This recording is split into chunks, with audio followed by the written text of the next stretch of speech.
In compliance with the Open Public Meetings Act of the State of New Jersey, adequate notice of this meeting of Atlantic County Board of Chosen Freeholders is provided in the following manner. It was published in the Press of Atlantic City, mailed to the Current Journal Gazette News, and has been posted on bulletin boards, the county office buildings in Atlantic City here in Stillwater, and the county clerk's office at Mays Landing. Will all rise for an opening prayer.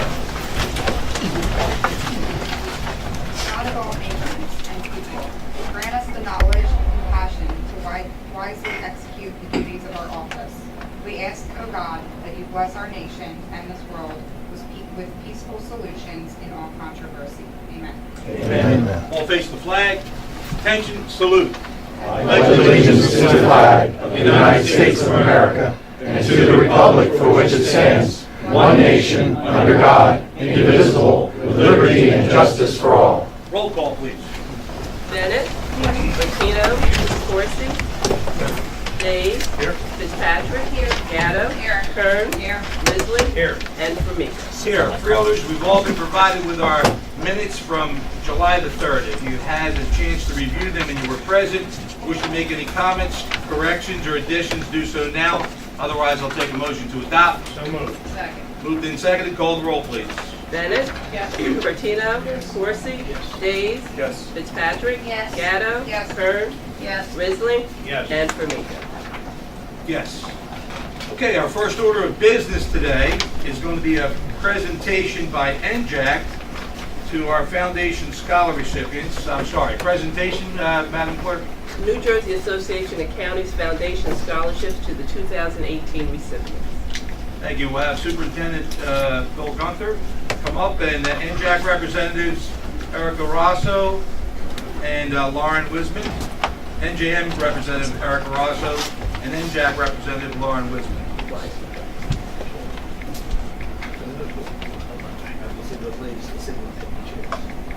Okay. Thank you, Mr. The Chairman. floor is yours. So every year through the New Jersey Association of Counties and the generosity of New Jersey Investors Bank and New Jersey Manufacturers Insurance Group, 3 scholarships are awarded this year.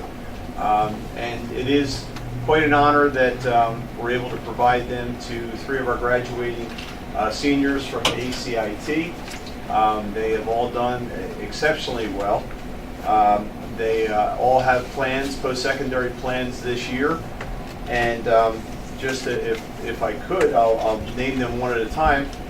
We have Alex Santos, and Alec is from Brigantine. He is the New Jersey Association of Counties Investors Bank Scholarship recipient. He is a STAR student, New Jersey STAR student, and he will be attending Atlantic Cape Community College this fall. Alec?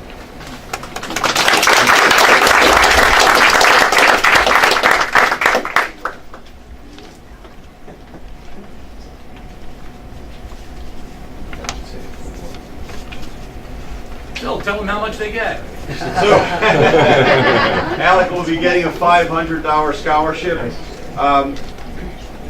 He is, as I said, a New Jersey STAR scholar. He will transfer to a 4-year institution, which is a great opportunity in New Jersey once he completes his associates at ACC. He's a student with a very strong work ethic. He was involved in the national championship, went to the nationals representing our school in the TSA competition, and he is very deserving of the scholarship. He's a very hard-working student. Alec.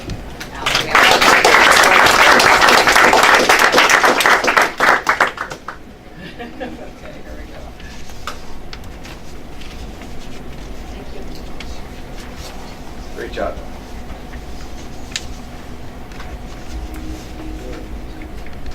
Next we have Harsh Patel. Harsh is getting the New Jersey Association of Counties Foundation New Jersey Manufacturers Insurance Group Scholarship.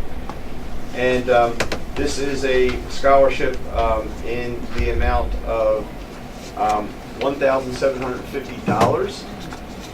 Harsh is an excellent student from Absecon, New Jersey. He's intelligent and devoted. He is an IT Academy student, information technology. He's very interested in hardware and programming, and he is one of our students who has a GPA of 3.9 out of 4.0, and Harsh will be attending Rowan University this fall.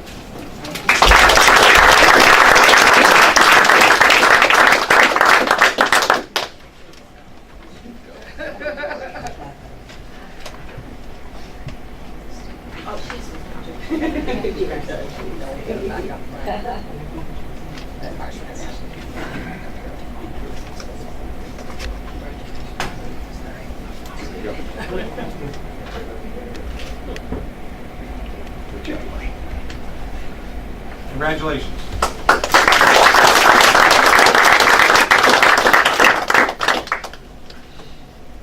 Another student receiving the New Jersey Association of County Investors Bank Scholarship, Gabe DeMarco. Gabe is a student in our Academy of Math, Engineering, and Science. He lives in Buna, I believe. Yes. Okay, so he is from Buna. Even though the address says Landisville, we'll call it Buna. Gabe is a very, very hardworking student. He maintains a 4.0 average. He is a volunteer for our information sessions, back to school night, very involved in the school community.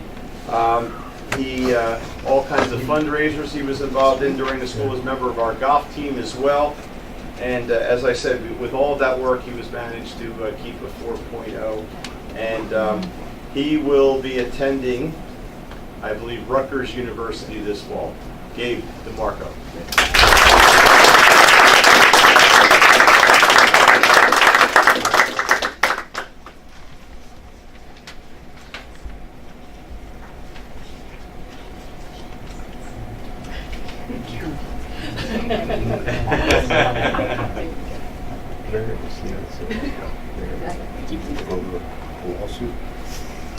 Now, the certificate you're receiving there is from our Freeholder Board. It's a certificate of recognition.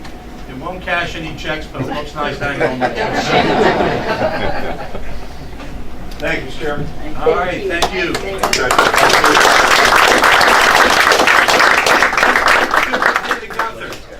Phil, can you stay up there for a second, please? This is not on our agenda today. Madam Clerk, could you pass out this release? Yeah, I have one.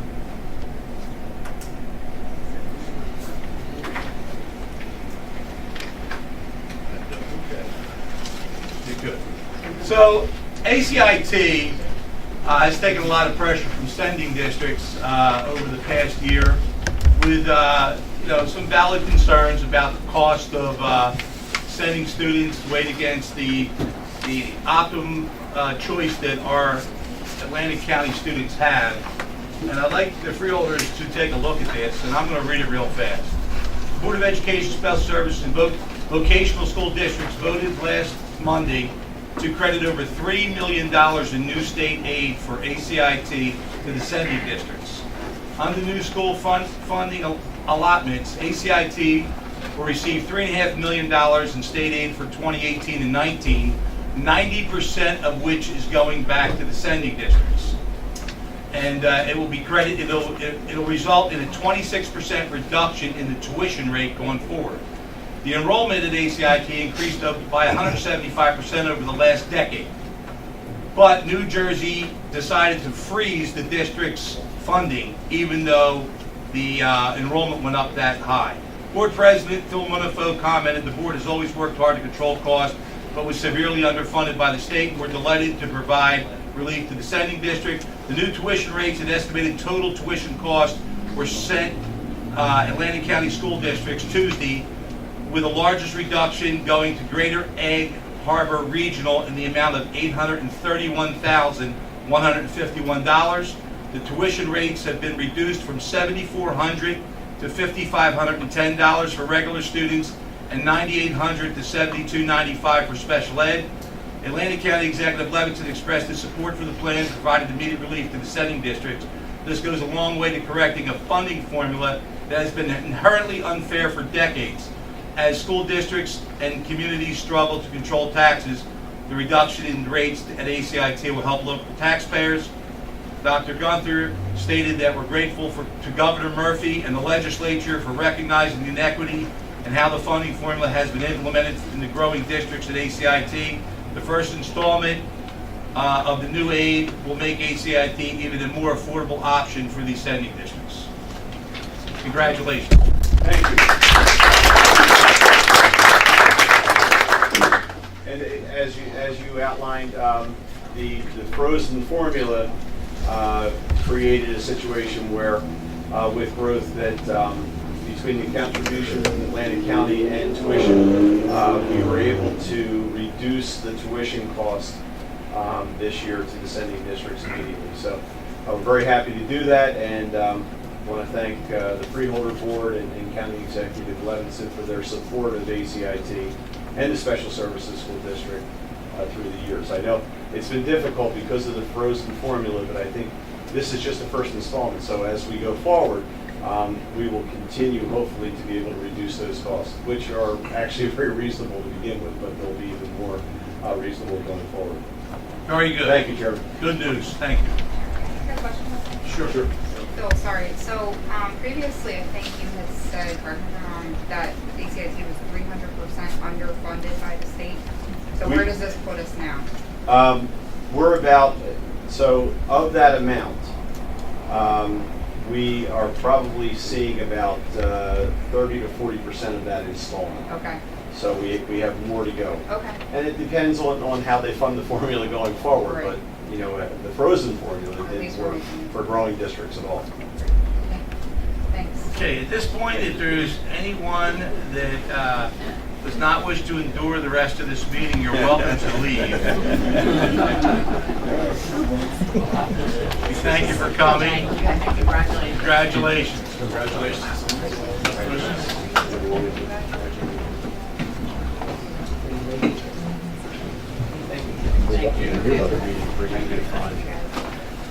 Okay, moving forward, before we get into our printed agenda, if it's Freeholder Fitzpatrick, is there any comments you'd like to make today? Yes, Mr. Chairman. In the interest of full disclosure regarding the July 17th vote on the appointment of the Public Safety Director, the vote was by acclamation, which I did not vote for, and I waited for the call for nays. I didn't hear it, although I saw yesterday that it did occur. I did not hear it. Okay, so you had the opportunity to voice the nay vote, and you did not voice the nay vote. That is correct. Okay, Mr. Stadel, can you explain what that means in the form of unanimous decision? Yes, that means that in the absence of there being any negative votes, when the nays are called for, there are no negative votes. Therefore, the vote is taken as unanimous in favor of the individual representative. It's not an acclamation. Okay. Thank you. And I just would like to make one statement that in the future, going forward, anytime we have a voice vote for the purposes of not having any money spent, and any freeholder wishes to have a roll call, you have the right and will be afforded a roll call vote for every single resolution. Also, I'd like to state that by our rules, if any time during that meeting, any freeholder wants to change a vote that they made during that meeting, they are allowed to change their vote even after the vote was taken. Until the meeting is over. When the adjournment occurs, then the meeting is in the books.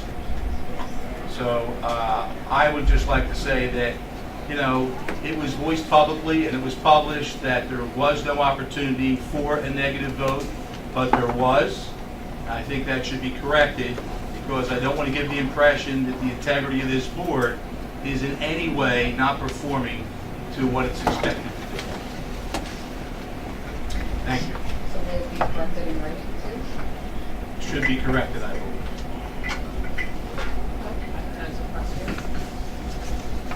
Okay, well, I believe that, you know, if you could write a correction to the press, I'd really appreciate that. Okay. Thank you. You're welcome. Madam Chairman, Freeholder Corsi? since y'all run this, I would not have been here. Some of y'all probably glad I wasn't. Because you might be still here, but anyway. Please don't expose your inferiority complex. Real question. Let me just say that there was some dialogue between myself and the county executive regarding this appointment. I think it's very clear that the nominee at that time was more than qualified for the position. However, I was not going to be here, but if I was going to be here, he would have gotten my vote. The director and I go back some 20 years ago, and I still say he's overqualified for the position.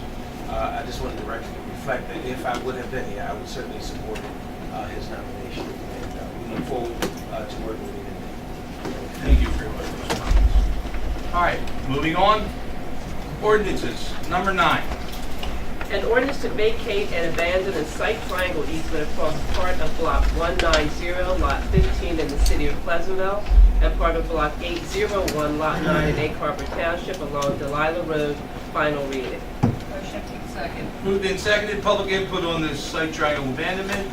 Freeholder comments? We will call the roll. Chairman, you just have to call the public hearing. Anyone in the public wish to speak on this site triangle? We have an open public session on this. Seeing none, close the public portion. Freeholder comments? We'll call the roll. Bennett? Yes. Bertino? Yes. Coursey? Yes. Jays? Yes. Fitzpatrick? Yes. Gatto? Yes. Kern? Yes. Risley? Yes. And Formica. Yes. Number 10. An ordinance to vacate and abandon a clear site triangle easement across Block 1507, Lot 1 in Egg Harbor Township along Delilah Road, final reading. Second. Moved and seconded. Again, an ordinance in its final reading. Anyone in the public wish to comment on this? Seeing none, close the public. Freeholder comments? Call the roll. Bennett? Yes. Bertino? Yes. Coursey? Yes. Jays? Yes. Fitzpatrick? Yes. Gatto? Yes. Kern? Yes. Risley? Yes. And Formica. Yes. 11, please. An ordinance to vacate and abandon a site triangle easement across Lot 2 and Block 2304, formerly known as Lot 13, and Block 2303 at the corner of Tilton Road and Fire Road in Egg Harbor Township. Second. Again, an ordinance in its second reading welcomes open public comment. Anyone wish to comment? Close the public. Freeholder comments? Yes, yes. Is that where that new gas station's gonna go? Or no? It's not a He's gas getting station. a call back. Jerry, what is It's it? not a gas station, it's going to be like a Wawa, convenience store right there. It'll be a convenience store, no gas station. Oh, okay, I thought it was gonna have the pumps like the Super Wawas do, thank you. Thank you. Any other public comments? Freeholders, we'll call the roll. Bennett? Yes. Bertino? Yes. Coursey? Yes. Days? Yes. Fitzpatrick? Yes. Gatto? Yes. Kern? Yes. Risley? Yes. And Formica. Yes, 12, please.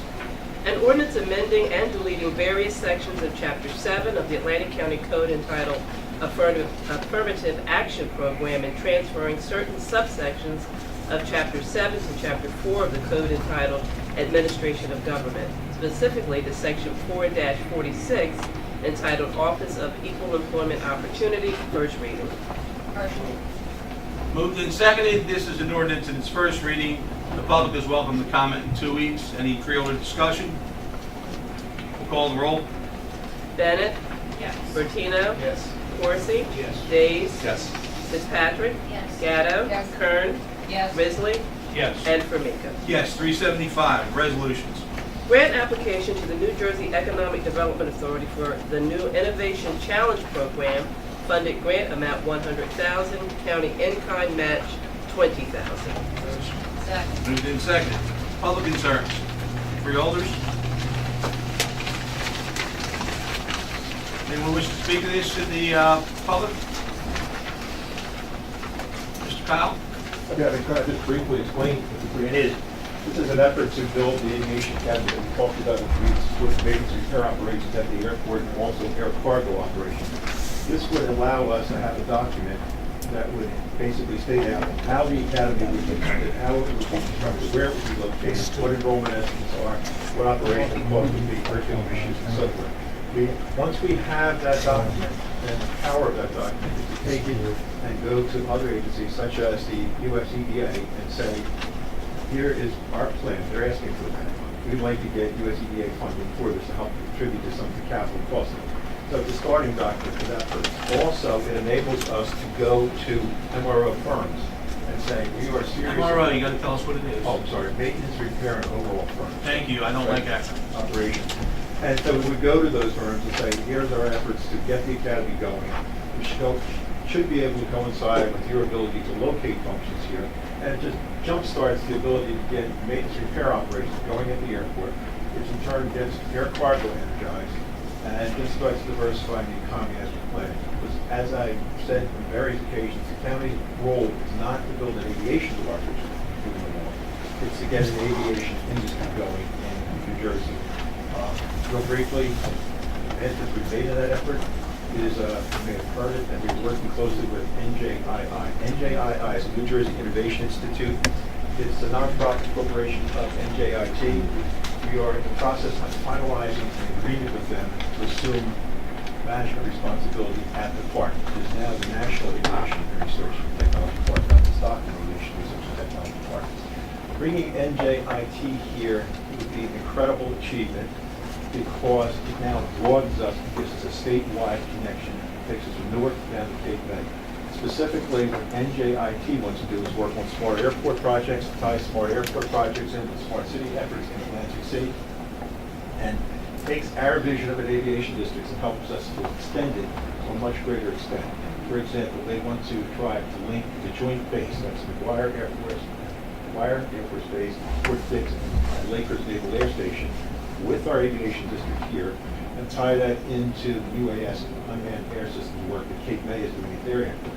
And in fact, we now form an aviation research triangle. That is a major step forward in getting a new industry, not only to Atlantic County, not only to South Jersey, but to all of New Jersey. The key component of that will be getting the incentive package approved by Governor Murphy. We've met with the governor's staff on several occasions. We've outlined the benefits of it. We've put together a program for incentives that are exactly what he's been asking for, targeted to a specific type of industry, to a specific location, based on technology jobs, STEM jobs, and so forth. So we hope we're going to be successful with that. Once we get that, now we have all the tools in place to move the area ahead. Before, 3 years ago when we came in here, it was all concepts. When we moved from concepts to reality, the building is underway, it's going to be completed, open and hopefully occupied the last quarter of this year. That's in effect right now. We have some air cargo operations being developed at the airport, but when it was a concept, we came in and we really didn't have anything to show for it. What we're able to do now, this is where it's critical and advanced, is now we're able to show accomplishment. People had to see that we were real, they're beginning to see that we are real. We still have a long way to go, we still have a lot more work to do, nothing is easy, but with the creation of the Atlantic County Economic Alliance, combined with what the county's doing, cooperation we're getting from SJTA, the cooperation we're getting, bipartisan cooperation from our legislators, bipartisan cooperation from this board, we're able to really move ahead. So I think we're going in a promising direction. Still got work to do, but the trend line is all up. So, questions? Thank you. Just one comment, I want to compliment you on your vision to tie in all the facilities for aviation. I think it's extremely important that you don't get into the parochial concepts that we had to deal with in the past where people felt like competition from NAFAC was going to be a competition with McGuire, and then you guys tied it all in together. That makes it stronger nationally because there is no competition, but it's also an opportunity for everybody to work together that benefits the whole South Jersey region. I agree. Excellent concept. And it's critical to get a second industry going, because once we get this going, the ACA's goal is now to start working on life sciences. But for 2018-19, the sole emphasis is on this area of aviation.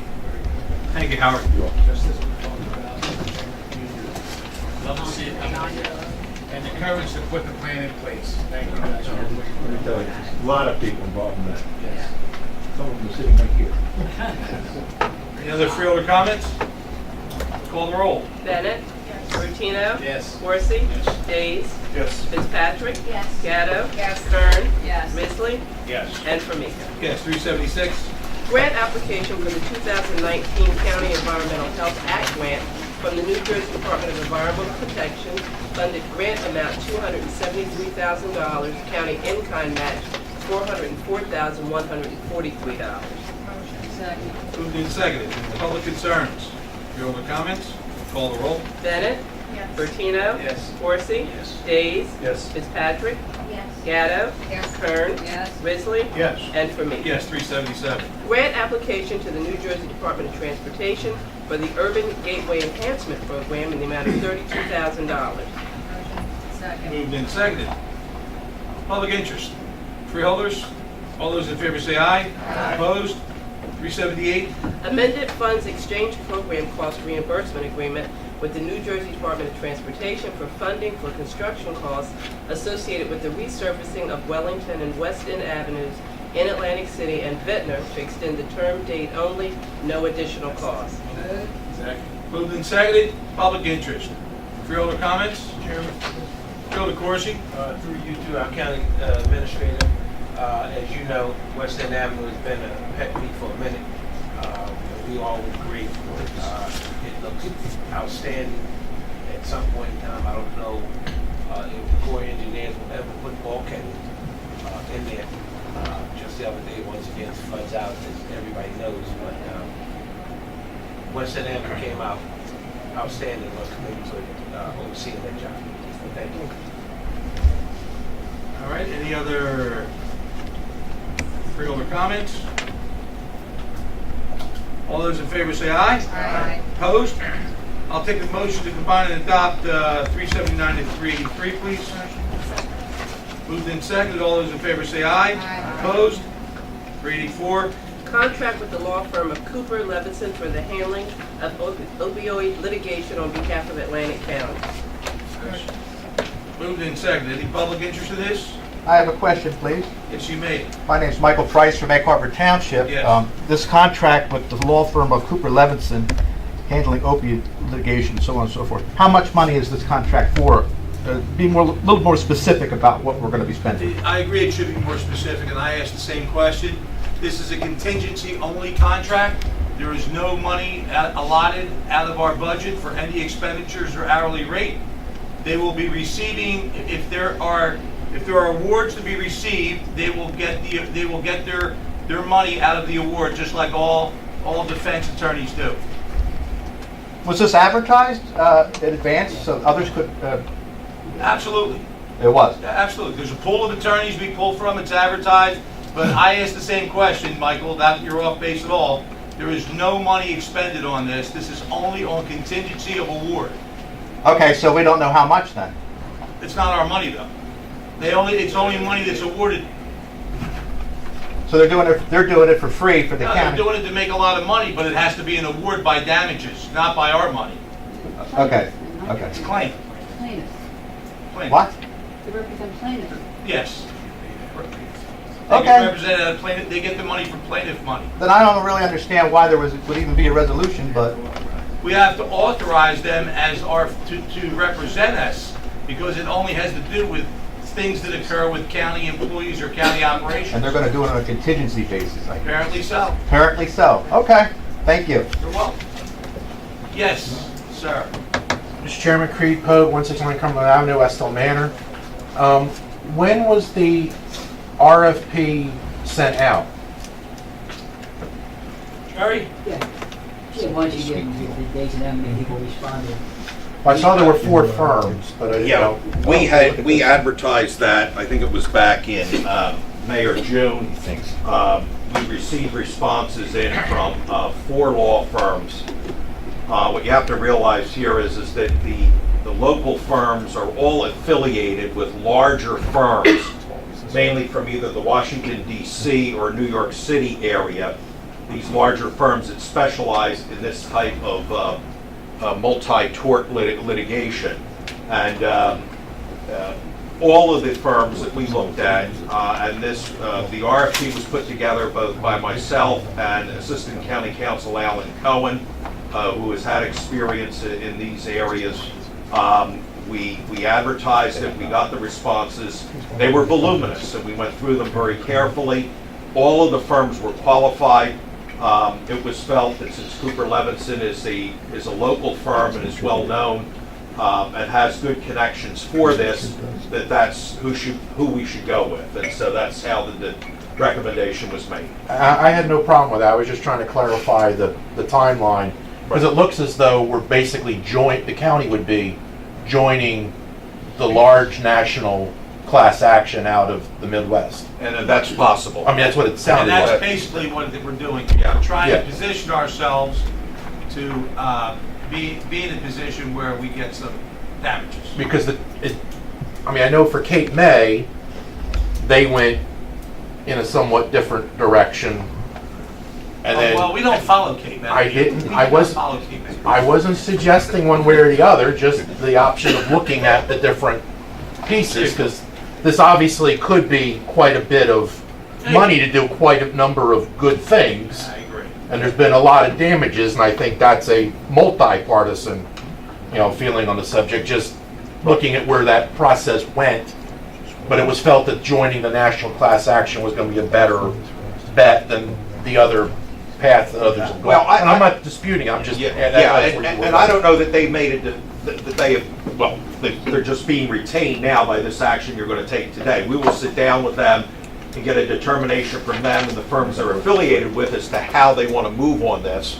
And probably what will happen is you read in a lot of these cases where there are defective products and things like that, oftentimes the manufacturers and the distributors are pressured into coming up and putting a sum of money that goes into a pot, and then claimants come in. Everybody gets 23 cents. Class action, but the bigger thing here is, and I had discussions with Freeholder Bennett after the last meeting, I think it was the last meeting, about how we move forward with this in terms of if we get a sum of money on this, is how we work to move forward in the different areas, both law enforcement, the mental health aspect of it, and so on. And Ms. Bennett asked, to be included in that going forward, and I had indicated to the county administrator that we would be happy to sit down with her and try to formulate a plan going forward to, as to what avenues that we should be looking at to move on this, as to where we could, the money could be used most effectively to, take care of the problems and go perhaps to the source of the problem. So, but that's for another day. But Gotta get it first. we're thinking ahead on this in terms of an overall approach to this problem. So that's Thank you, where we Mr. are. Ferguson. Thank you, Mr. Ferguson. Thank you Thanks. for your question. Any other questions? Freeholder concerns, comments? Call the roll. Bennett? Yes. Bertino? Yes. Forsy? Yes. Days? Yes. Fitzpatrick? Yes. Gatto? Yes. Kern? Yes. Risley? Yes. And Formica. Yes. 385. Amended agreement between the County of Atlantic and the City of Northfield regarding improvements to Mill Road, Maple Run Bridge through Fillmore Drive in the City of Northfield, no cost. Moved and seconded, there's no cost resolution. Any concerns? Freeholder comments?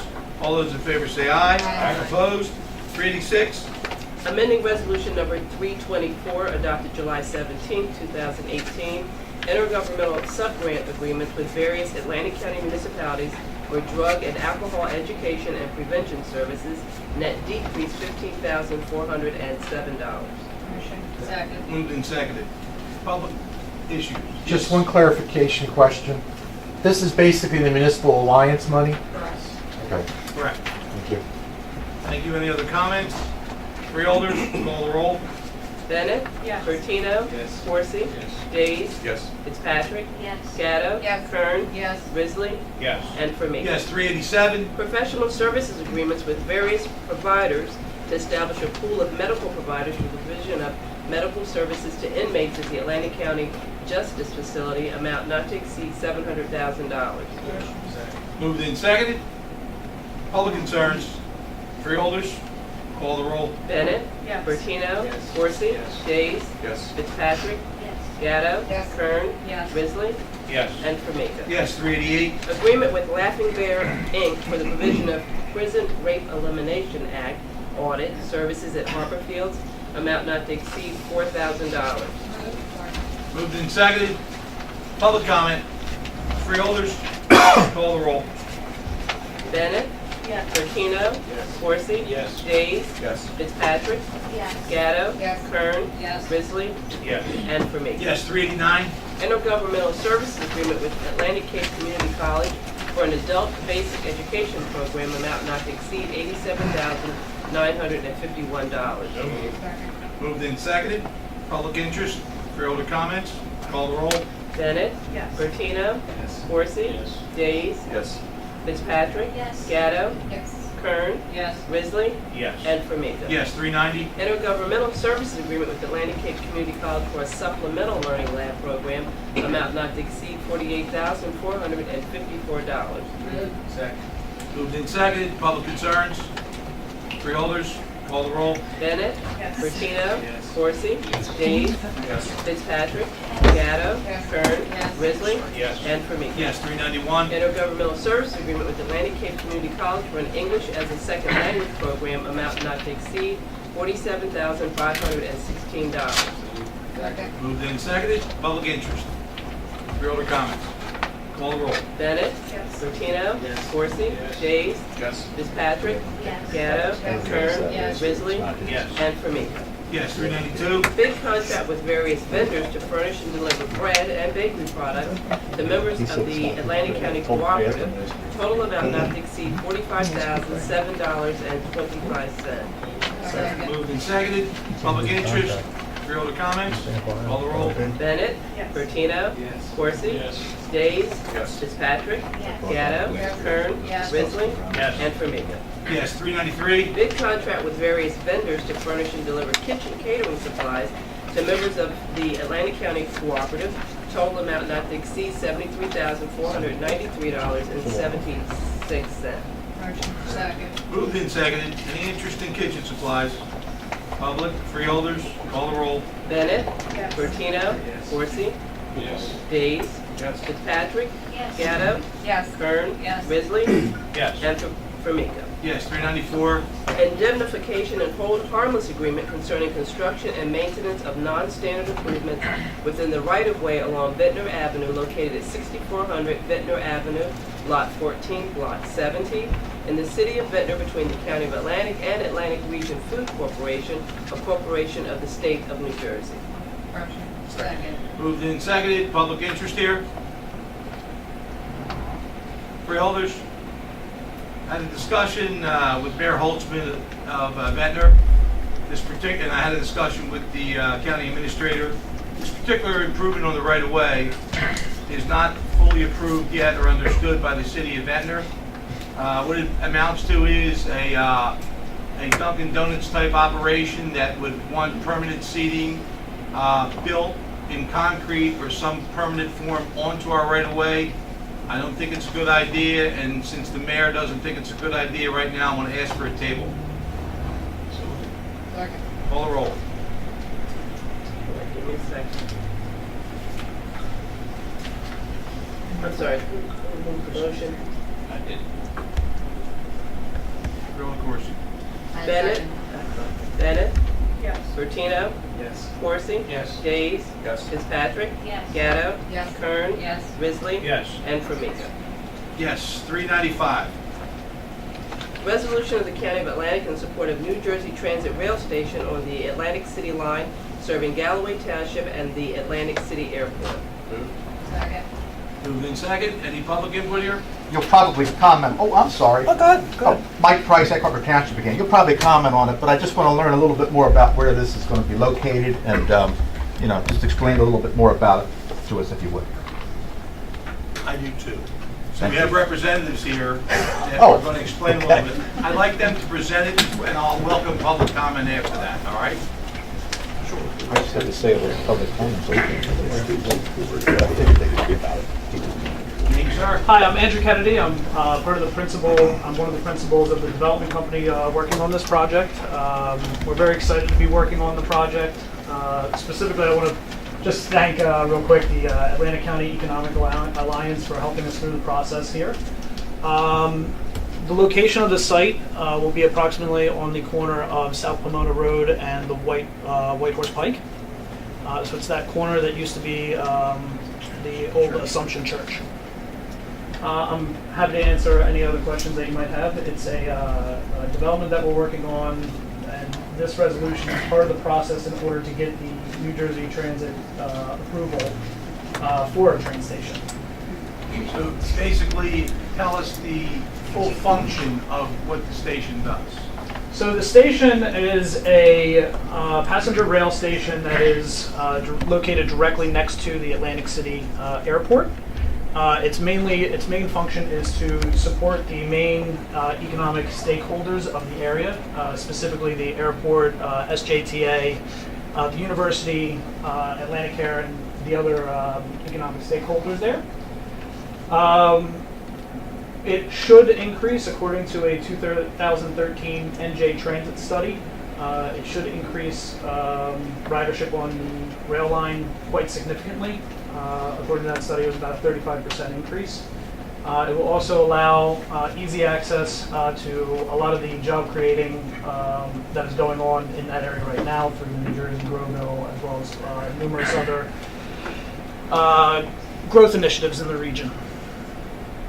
So am I correct that presently we have a station in Egg Harbor City, and the next stop would be at Seacon going to Atlantic City? Correct. And this would be between the two? This would be located at almost exactly at the midpoint between the two I think stations. it's a great idea. Thank you. So you'll be taking out the roadside shrine? So we are looking at options.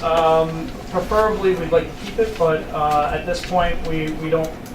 We're trying to focus in on the train station. So. Okay, but I presume the back of that area is where you're going to build the station. Correct. You have to get behind that, right? Yes, it'll be on the Pomona siding that's located there. Sounds like a great idea. Freeholder Bertino. Just a comment, I think, compliment you guys on your vision, looking a little bit ahead, because I think anytime you are looking to develop that airport area, infrastructure improvements on rail, transportation are going to be key, not only from the commercial side, but also from the employment side.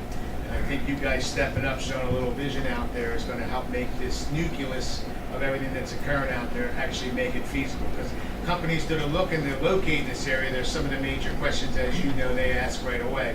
How do I get to you? How do I get material into you? How do I get people into you?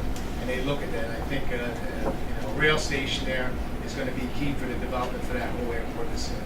Thank you. Your name, sir, again? I'm sorry. Andrew Kennedy.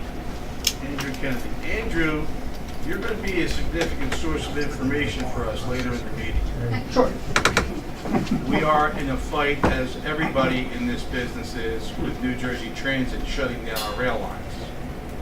If you have demographic ridership information you can share with us on the line? So I have some demographic information. The demographics are that the ridership is somewhere around 2,000 passengers a day, but that's just public record from NJ Transit. Whatever you have, you can, because we intend to compel New Jersey Transit to have a meeting here before they close this line. Excellent. I will send you over the information that I have after the meeting. Okay, I really appreciate that. Yes, Freeholder Days, by the way, has been the biggest proponent of this because Chrissy's in Galloway, but I mean, it makes sense, so. Freeholder Days. I spoke with Mayor Capola of Galloway Township on my way to the meeting today just to update him on the status of our resolution here. Galloway has passed a similar resolution. He stressed that this is very important to their Route 30 development. In fact, this would be located in a redevelopment zone, and the township is designated up there on Route 30. The irony of this isn't lost on anybody, but you did mention, and it's in the resolution, that in 2013, New Jersey Transit conducted a study where they said this would increase ridership on that branch, that section of the line. Also, the state is also looking to expand ridership at the airport. Shuttles have been discussed. We can discuss various options directly from this. As you said, it's butts up pretty much to property there directly to the airport. Stockton University expansion. They're supportive of this as well. As a way to safely transport their students back and forth between the campuses. So. And actually, none of those developments were factored into the 2013 study. So it's pretty easy assumption to assume a higher ridership based on all of the activity that's occurring, especially Stockton's expansion. And this is also incorporated in Atlantic County's master plan that recently adopted as well. So it's not, in light of recent events, I mean, the timing again is ironic, but this has been planned and called for. Anyone in the public wish to have a question? Carl? Yeah, Carl Mason, 3057 Fernwood Avenue, Egg Harbor Township. What I've been hearing on radio is, like you probably heard or know more about, is they want to shut the rail line down. They want to take the 4 engines and send them to North Jersey. Yeah, that's going to be in a separate resolution. This is Okay. an independent. No, I'm development. just bringing up. Yeah, it's absolutely. Go That ahead. I'm sorry. if they shut it down, it goes away, then why have a train station? Well, that's why we're going to get Okay, a Confederate thank over here you. that works with us. All right, any other public input? Freeholder comments?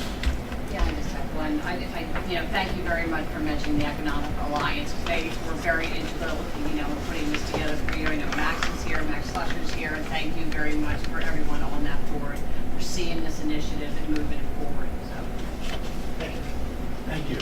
Any other comments? All those in favor say aye. Aye. Opposed? Going on to 396. Alternate method contract with former Atlantic County Superior Court Judge Michael Donio for providing various legal services to Atlantic County, amount not to exceed $27,500. Moved and seconded, public input. Freeholder comments? Freeholder Corsi? I'm just curious to find out, why did they have it mention former Atlantic County Superior Court Judge just opposed to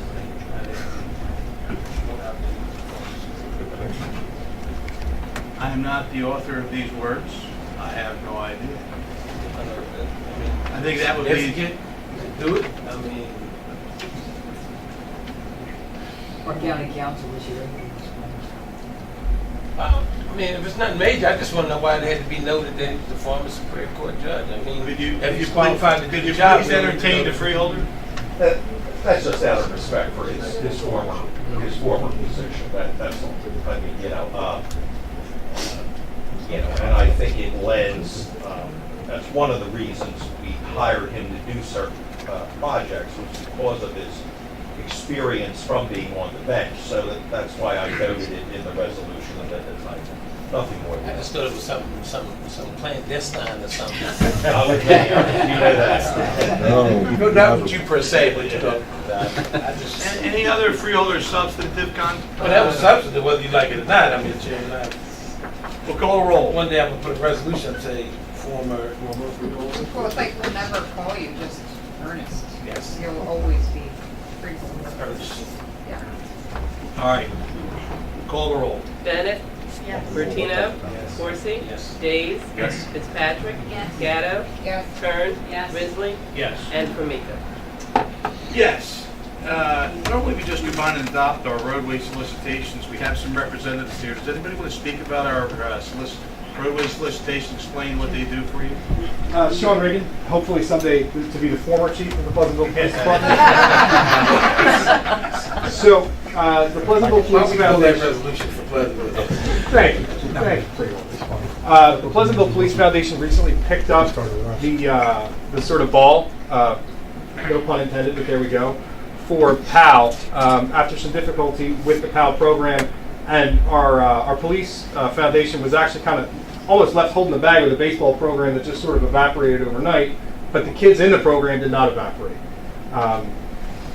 Whatever the program was before just sort of went away as did all of the gear, and so the coaches put together a plan to put this coin drop together. That's why we presented it to you, and I know it's a little bit odd for us to come and to appreciate your support. We tried to put it in front of Mr. Del Rosa's house.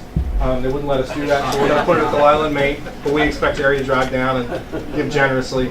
But this is the first coin drop for the Pleasantville Police Foundation and also for the baseball program. It'll be the beginning. This coin drop will probably pay for all of their gear, as long as we get Jerry to keep driving up and down the Lila Road anyways, and then we'll be in good shape. So I appreciate, I presume the support of the freeholders, and I appreciate it. Also, before Sonia stops me, we're having a summit on our ShotSpotter resolution on September 10th, and we would certainly appreciate any of you folks that would like to be there. I guarantee you Mike will be there. So by all means, come out and hear what we have to say about shots fired. Just Thanks for make not sure we shutting get down an tonight. invitation and we'll all try. We absolutely will. When is the first coin drop? It'll be August 25th at the Lila in Maine. All right, thank you. Thank you, Chairman. Okay, with that, I'll take a motion to combine and adopt 397 and 399. So moved. All those in favor say aye. Aye. Opposed? All right, and now I need a motion to add to today's agenda resolutions 400 and 401. Second. All those in favor say aye. Aye. Opposed? And resolution 400. Resolution authorizing a closed session to discuss anticipated litigation. Motion. Second. Any discussion on that? Comments? Yes, sir. Mr. Chairman, against whom? An executive session of the Freeholder Board is a discussed matter that we have to discuss with our legal team. Right, what I'm asking is, under my understanding of open public meeting, that the specific subject of that particularly anticipated litigation is something that would be available to the public before the closed session. So I'm trying to ask that in a nice way. I got it. Okay. Mr. Ferguson? All I'm prepared to say is that it deals with a matter of potential litigation involving gender discrimination, because nothing has been made public, and I prefer that it not be made public at this point unless and until actual litigation is filed. I don't intend to disclose that. If the board doesn't see fit to pass the resolution, well then you don't pass the resolution and you won't get a report from me in closed session. But I believe I've disclosed what is adequate. Mr. Steele and I discussed that yesterday. In fact, I made a minor modification to this to indicate that it was a potential gender discrimination claim, and we added that to the resolution. So that's all I'm prepared to comment upon in public session. Thank you. Yes. And Mr. Chairman, I would just point out that obviously since this was added after publication, then it's not on the website to be able to see those clarifications that County Council is suggesting. So if I have to ask dumb questions now, because No questions are dumb. I appreciate that. I'm just You got your answer. prefacing, but it would sound as though more of a defense rather than, like the opioid litigation is obviously the county being the plaintiff against someone. This seems to be the reverse, if I was understanding County Council correctly. Well, if I can, Mr. Chairman, if Yeah, I this can is real note that Sorry. the actual resolution does have the changes that were made in order to make it a broader Right. description of what was happening, and that's what it says in here now with the modifications. It says anticipated litigation involving a potential claim of gender discrimination, and more specific than that, it's either wise or really required that you get.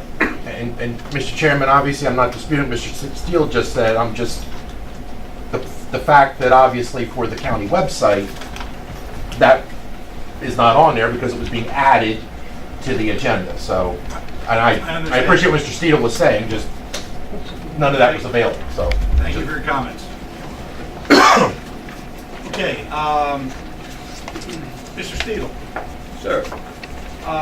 Before we go into executive session, I'd like to get to 401. Can we do that? I'm sorry.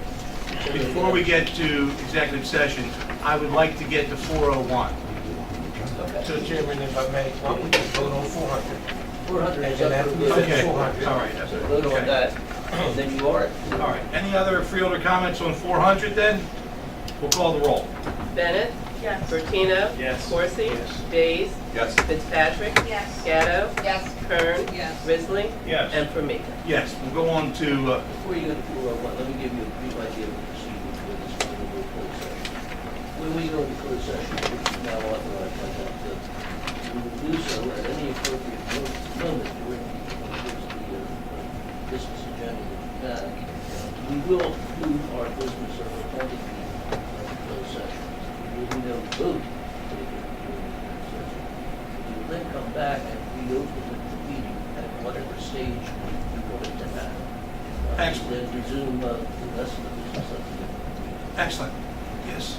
Mr. Chairman, I didn't quite hear what Mr. Steele also. Mr. Steele said that we will conduct our closed session at any point during this agenda, and then we will resume the meeting if there's anything else to be resumed. We will come back here and discuss what we normally do after the printed agenda. So nothing would actually prevent the board from going through the rest of the printed agenda, then going Which to we're the down closed to session. one, which we're getting there. Well, then you've got whatever, yes. Correct, except for one thing. You do have to Well, I come meant- back and reopen the meeting. I meant the other. You can't just leave it after the Creed, is this your first meeting?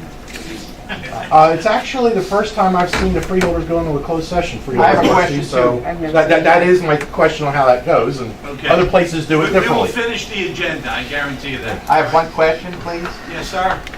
Mike Price from Harbor Township. After the executive session, I've been in other meetings, obviously. They usually will come back and then tell you what was discussed at the executive session. What was I mean, decided? this one you will not know, But you're kind of telling us ahead of time what you're going to discuss. Right, exactly. So you're not going to come back Everything after. is going to be at our council's discretion. So you're not going to come back after the executive meeting and tell the We are public. going to come back We are after the going to. executive. Oh, okay, good. So But not wait there won't around. be any discussion on what happened in the But closed we're not going to learn anything newer than what you already told us. Got it. Okay, thank you. All right. Are we ready to go? 401, please. Resolution objecting to New Jersey Transit shutdown of Atlantic City Rail Line, sponsors Frank P. Formica and Amy L. Gatto. Moved and seconded. Real Legato, you have the floor. Thank you, Chairman. Just wanted to, obviously with the announcement, I think it was last Friday, of the New Jersey Transit Atlantic City Rail Line shutdown, and I know I've heard numerous things from our constituents on the impact that shutdown would have to them in terms of getting to work, being able to visit various towns from Hamilton wineries to Atlantic City. I felt the need to, try to take some kind of action, whatever we possibly can.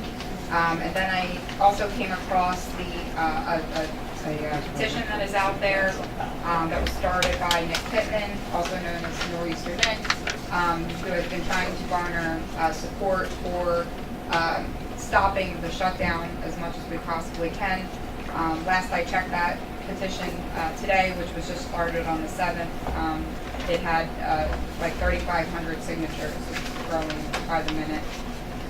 So basically what I did was working with the chairman, pulled together some facts and information that were coming out in various articles over the last week or so that not only talks about the reason that was stated originally that the rail line was going to be shutting down to implement positive train control, PTC equipment on the line, but then subsequent information that was coming out reporting that things like this has been installed on 52% of New Jersey Transit's rails across the state of New Jersey without any shutdowns, and that there's that they are intending on taking essentially our rail cars, our staff, and putting them up in North Jersey for use because they have a shortage up there, which I think is absolutely a slight to all of us here in South Jersey and the work that we're trying to do in terms of economic development, regrowth. And as someone who used to take New Jersey Transit every day for work, I understand how pivotal it is. And I think I saw Bob McDevitt, who's the president of Unite Here, Local 54, mention there's a big difference between taking a bus from Atlantic City to Lindenwold and taking the train in terms of time. If anything, I've always thought that New Jersey Transit should be adding trips on the line to help bring more people into our area on a more regular basis. When I worked in Philly, if you missed one train, you had to wait another hour and a half before you could get another train. So to me, I think we deserve here in South Jersey better service than that, but we certainly don't deserve the line being shut down for 5 months. I think it's a really scary thing. So put together a resolution to stand against the shutdown and as you stated and added, requesting that there be a meeting, that we have some conversations about what is happening here. So I guess I'll stop there for a second, but I do want to add one more thing, but. Well, certainly we all have received concerns about this. So earlier this week, I got in touch with John Delacole, and John Delacole is the Executive Director of Legislative Relations with New Jersey Transit, and he confessed to me that there really seems to be something wrong here. And I spoke with Bob McDevitt. We have 10,000 employees just with Local 54, but here's the real human story. It is totally unconscionable to think that now that Atlantic County and Atlantic City has been on an upswing with employment, now that we're on an upswing with tourism, that the New Jersey DOT would even think of cutting off the entire service. So I researched further. I contacted Southern Railway, where there's a gentleman named Steve Folietta, who controls all the sidings. And he told me that freight rail is still going to be able to move on this rail line. They're not cutting freight rail. Why? Because they're doing nothing to the tracks. They're not taking up a cross tie. They're not moving or putting down spikes. They're installing just communication cables along the line with sensors that can be done exteriorly. And you are right, other areas of New Jersey have been able to install these without interrupting service significantly. So what does it mean? It means that working families that depend on daycare centers or depend on babysitters going to have to quit their jobs or be severely impacted because the bus service is estimated to take 3 hours instead of 1 hour and 10 minutes. So I am demanding that this board, I'm demanding them from this board, that they have a meeting before they make any decisions. So the director of New Jersey Transit and DOT is Diane Gutierrez-Scacchetti, and we're hoping to have a meeting with her.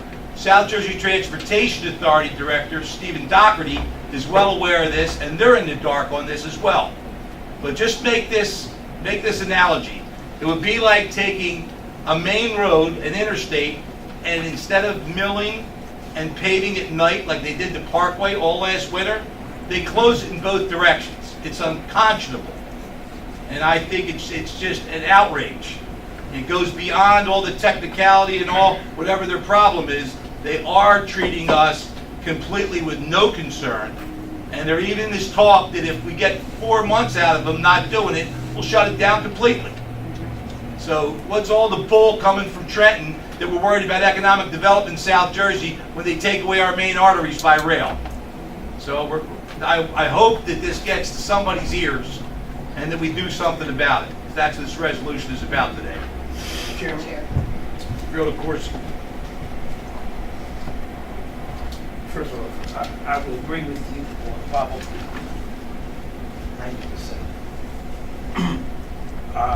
I have been in contact with the front office, and when we talk in terms of the front office, I've been in contact with the governor's office regarding the same issue as some of you will probably have talked to folks around the state. As recently as this morning, Braxton Plummer, who was assigned to the Atlantic City area from the governor's office in conjunction with Jim Johnson, who was actually doing the study for the governor in them Atlantic City and Atlantic County area, which, by the way, I think that report is coming out from the state real soon in terms of shared service, et cetera. But the whole conversation this morning again was to talk about the rail line and to talk about shutting it down and what impact it would have on the region. As of yesterday, there was a meeting, I'm told, from the governor's office with Bob McDevitt, Local 54, Mr. Doherty from the SJTA, Petco, I believe it is, involved with what's happening over there. Now, I've been assured, you know, they tell you what you want to hear sometimes, it's a short-lived opposed to the year that they were originally talking about putting it down to early January. But then, as the conversation went on, it is a possibility that there may not be as many trains running, but there'll be some trains running. Now, How true is that? We don't know that yet because everything's up in the air. Nobody seems to have a handle exactly what's happening with New Jersey Transit. I would agree that we need to have a meeting with the Commissioner of DOT, with New Jersey Transit, and a representative from the Governor's office who's going to make this final and sound decision. What happens in terms of whether it's less cars running on the rail or no cars running on the rail for the next 5 or 6 months. The folks need to know exactly what's going to happen. They talked in terms of, as you indicated, adding buses, add another 45 minutes to that commute. No, we don't ride it because we're fortunate we're 5-10 minutes away from our jobs, most of us anyway, but those who are coming in, they don't want to sit on a bus, whether it's an hour, 45 minutes, or 3 hours. So I think this thing regarding New Jersey Transit is resonating all over the state of New Jersey, not just in Atlantic County. But Chairman, I've got to agree with you. 30 new jobs have come online, or 30,000 jobs. I mean, it's online for the casino industry. This is not time to slow it down. We need to be picking up the pace. But sometimes we've got to watch our approach in terms of how we demand stuff, because just out of spite, they'll shut the brakes on it. They'll slam the brakes on it. But I think there's some people in the front office that gets it. I heard our senator on the radio this morning talking about how important it is that this rail line stays in effect. I don't think nobody's going to disagree with that. And if it is a short time that has to be closed, we hope it's real quick. But I'm not sold on the fact that they're attempting to shut it down and send everything in North Jersey. I'm not there yet. I would agree that there's a problem, and that problem needs to be addressed. And I think last week, Governor Murphy himself indicated that this is a bigger problem than they did not anticipate to be. And it just didn't happen since January 16th. This has been a problem for a while. What we're not going to do, what we should not do, is lay at the footstep of this new administration, because it didn't happen overnight. It's been something probably that's been kicked down the road, so to speak. But it has to be addressed. But we all keep in mind, no matter what we think or say about this situation, safety ought to be everybody's #1 concern. And so if it's not replacing the rails, and you indicated it might be some five, some wires, we need a definite answer. We don't want to be guessing and telling our constituents one thing, there's something totally different. But I've got a call this evening again, Chairman, and I'll update you on it with folks in the governor's office just to find out where they're at. And I made it very clear. There was a resolution coming before this board today demanding a meeting. I didn't say demand, but asking for a meeting. You said demand, and I'll give to you a request to make them understand that this is serious, and we hope it's sooner rather than later. And we hope somebody can give us an answer. Someone will come down and meet with a member of the Freeholder Board as well as members of the administration. Thank you. After we spoke this morning, I pulled together some numbers from where I work. It's a totally different avenue of what happens on that rail line. In the months that they're proposing to close down the rail line, we have a total of 80 meetings and conventions coming to Atlantic City with 290,000 people. And even if only 10% of those people, which it's more, that's almost 30,000 people riding the train. And just so you have a frame of reference, everybody knows what NJEA is. Last year, 7,400 people rode the train to NJEA. So, and it's a huge amount of economic impact, and we are scrambling to try and find people ways to get from Philadelphia Airport to here without the train. So that just underscores what we're saying here. And, I would just say this, certainly this problem started in 2016. we know where the problem was after the incidents in Hoboken and in Pennsylvania, where the federal DOT put the demands on it. And obviously, somebody was asleep at the switch during that time.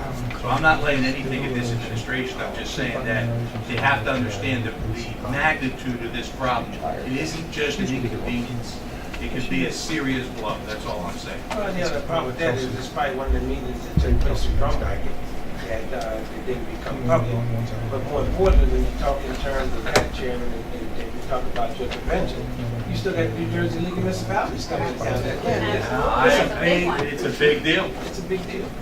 Freeholder Kern. I'm going to, actually, I was going to say pretty much the same as what Freeholder, because Patrick was saying. My job is booking conventions and meetings at the Tropicana, and we have League of Municipalities, we have New Jersey Schools, NJEA is huge on riding that, as you see the numbers. We have difficulties in booking large groups that come into the airport because of airport, and this is what we rely on to bring the business today. We're talking to people every day, and they ask, how do we get there? So this would, that time of year, that's one of our biggest seasons for conventions is the fall. The fall and the spring are our biggest seasons. Thank you. Freeholder Bertino. The only comment I was going to make too is this isn't any new news to New Jersey Transit. New Jersey Transit has known about the upgrades they've had to make for the last couple of years. So when you're sitting there, somebody at the state's telling us about how things occur, maintenance planning and planning for it's not, the funds are normally not coming from them. It's normally federal Amtrak dollars that may be coming towards grant for some of that. I'm not 100% sure on that, because I'm not sure of the actual work that they're going to do, except as the chairman alluded to the line. There's no reason why in planning around this thing there could have been a better job of it being done. And I think New Jersey Transit should bear some responsibility for that as well. It's not something that just happened. We do intersection changes, and they've made upgrades to intersections and signalization up and down that line for the last 3 or 4 years. And we've crossed a lot of them as we go across them, so it's nothing new to them. Yeah. Yes. Freeholder Gatto. They've had 10 years. They've had 10 years to do these upgrades, and they also qualified for a 2-year extension. I just really don't understand why there is a need to shut down. And Resolution 395, where we discussed adding the Galloway rail station, further supports this even more. In fact, I'd like to add one of the whereases in that resolution into this resolution that talks about where there was a study that says significant new ridership. 35% was what was indicated by Mr. Kennedy. We need to add that in. I think we need to add in the 80 conventions, the 290,000 visitors, according to Meet AC is another whereas. It just further supports. To me, complete stoppage is not an option. If they want to lessen a couple trains, okay, I can understand that. But, and I'm not blaming your governor. I'm not, it's okay. Our governor. You were saying, don't put it at the footsteps of the governor. I wasn't implying that at all. I just want to make that clear. I think this is 1,000% New Jersey Transit's problem that they need to be solving and they need to be talking with us about. To me, stopping it is absolutely 1,000% out of the law. I'll say one thing that I found out as well. Amtrak National offered to assist New Jersey Transit, and they declined the help. That's unconscionable. That's the kind of questions we need answered. And maybe everybody doesn't know what's going on, but I'm getting incredible information. But if they don't understand the strength, or I should say the disaster, the magnitude of the disaster of this problem, they'll just go to the next squeaky wheel.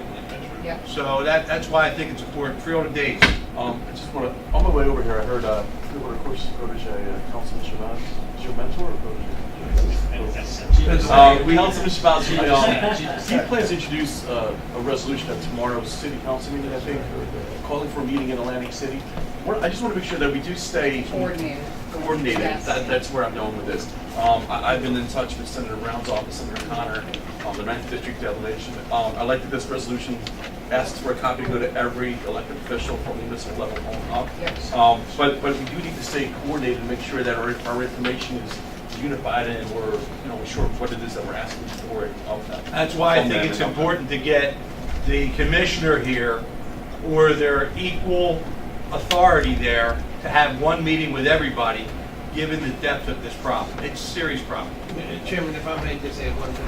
At the conclusion of this meeting, I'm asking you, on behalf of governing body can, that we issue a press release Absolutely. urging all the municipalities in Atlantic County to join in. Absolutely. And we can, again, talk about, we need to send out a press release ASAP. And that's exactly why it's explicitly put in there that we contact all municipalities, 1,000%. That we should do. I spoke with Mayor Petty today via text, letting her know we were doing this. She was in support of it. So, yeah. All right, any other comments, freeholder comments? We'll call a roll. Bennett? Yes. Bertino? Yes. Corsi? Yes. Days? Yes. Fitzpatrick? Yes. Gatto? Yes. Kern? Yes. Risley? Yes. And Formica. Yes, okay, at this time, Can I just say one thing? yes.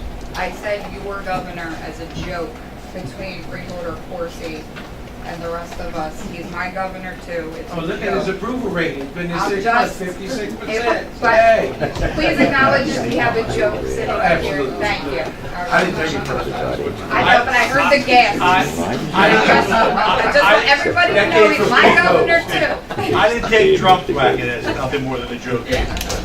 We are That now, wasn't no joke. we are now going to retire to a, Okay. We have a consensus to have the public speak first. Okay. So I am not going to skip the public portion. Let's see what we'll do here.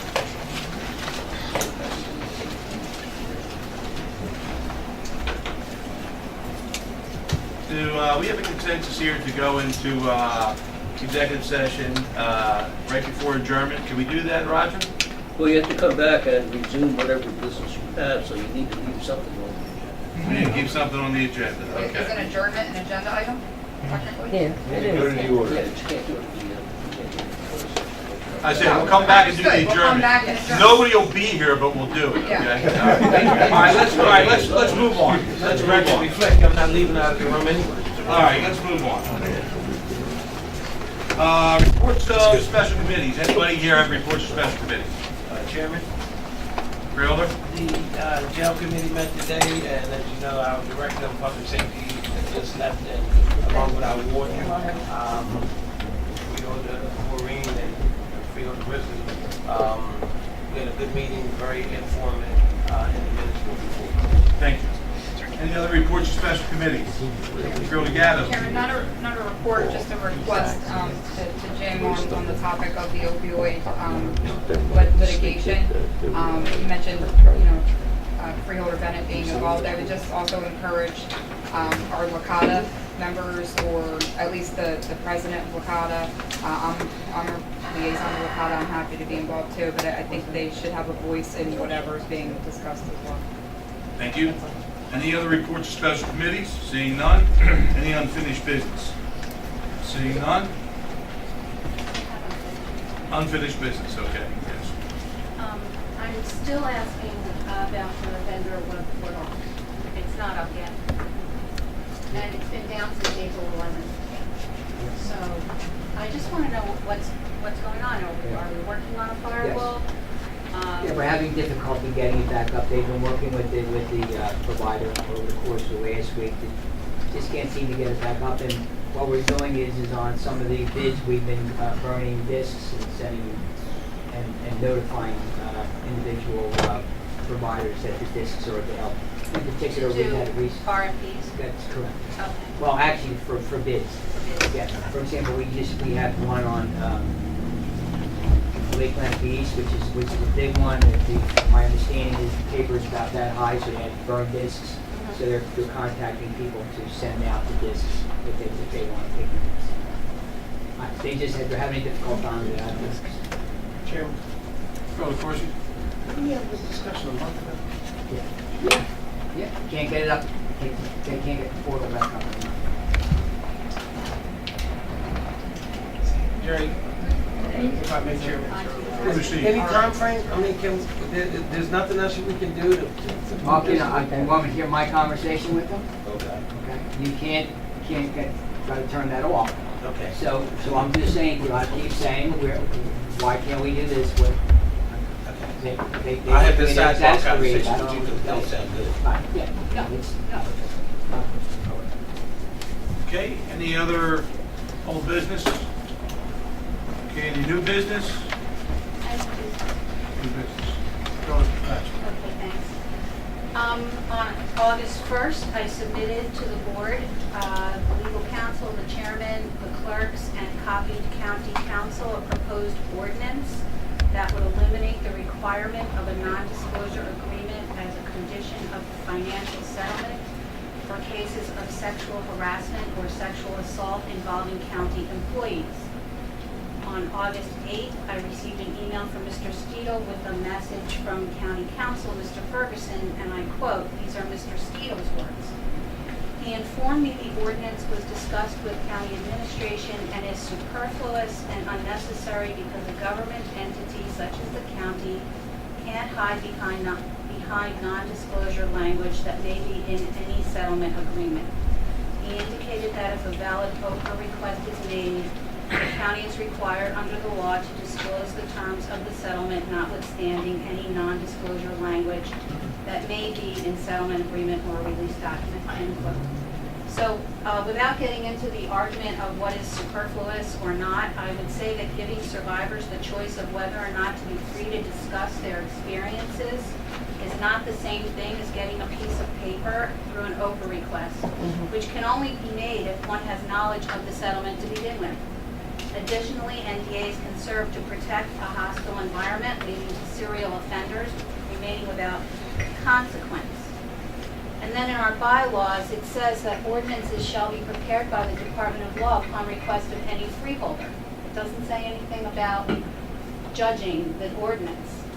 And so I had a conversation with the executive director of New Jersey Coalition Against Sexual Assault, Patricia Teppenhart, and she's commented that New Jersey CASA always wants survivors to have the most abundant of options available to them. For that reason, we support legislation that prohibits employers from forcing employees to engage in NDAs, but very much oppose the complete abolition of them since it's a choice. Some people, survivors, may want to have a non-disclosure agreement.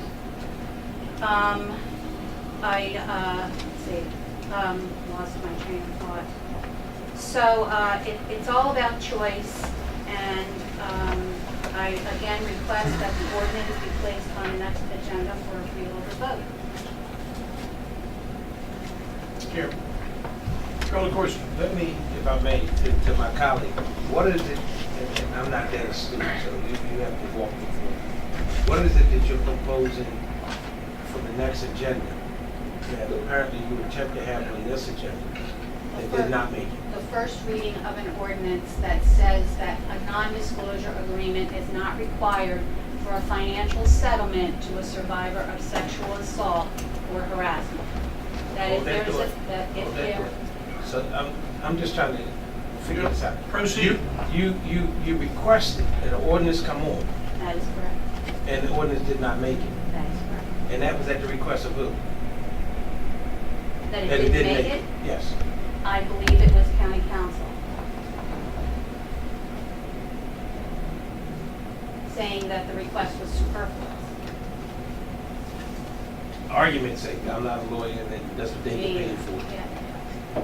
Whether it is or not, as an elected official, you have a right to have an ordinance or resolution put on the agenda. Whether it's voted up or down, that's another ballgame. That is correct. Was it some misunderstanding that it wasn't on the, I don't want to go point the finger, I'm just trying to figure out if first of all, let me put up a resolution that don't show up or ordinance. Then we got a problem, but I just want to make sure, was it some misunderstanding that you wanted it on the agenda? Or you talked about perhaps putting it on the agenda? No, I emailed quite clearly with the date 2 weeks ago. But you went through our solicitor? I went through our attorney and copied county council because according to the bylaws, county council prepares the ordinances in the format that is correct for the board to read. Okay. So everything was done correctly according to Mr. Steele. But it didn't get on the agenda. And I remember now what I wanted to say before. There is a pending bill in the Assembly and a bill being written to the Senate. So, and To do it's what? The same thing at the state level. And it's already been passed in the state of Washington. If I may, first of all, if any member of this body wants an ordinance or resolution to be put up, should be put up, whether it's the opinion of the solicitor or not, the board gets to vote it up or down. However, you just said something that's true. You said it's pending before the legislators. David, jump your card. I don't see why we have to follow. Why can't we leave? Because if Because we cannot legislate. We cannot legislate. I see where you're going. Continue on. I would support the ordinance. I just don't want to put it out before the legislators have that right to do what happens if they don't put it out and they don't vote on it? It's moot to some extent. However, I agree with what you're saying, and I would co-sponsor your ordinance. But maybe we need to look at it a little bit further. Now, you can, if it's your desire to have it at the next meeting and have it prepared, and then you decide you want to pull it temporarily, because I support that also. But I'm still puzzled why it wasn't on this agenda. That's what I'm puzzled. Me as well. It doesn't say anything in the bylaws about being secondary to the city. No, but we know that carries a lot of weight. And Yeah, I hear you. But this is our idea. What exactly did you want to amend it? Is it a state regulation? Is that right? they haven't passed it yet, is my understanding, correct? No, they haven't. No. The standard action is a non-disclosure agreement is signed when there's a financial settlement. But is that our law or is that state law? It's in our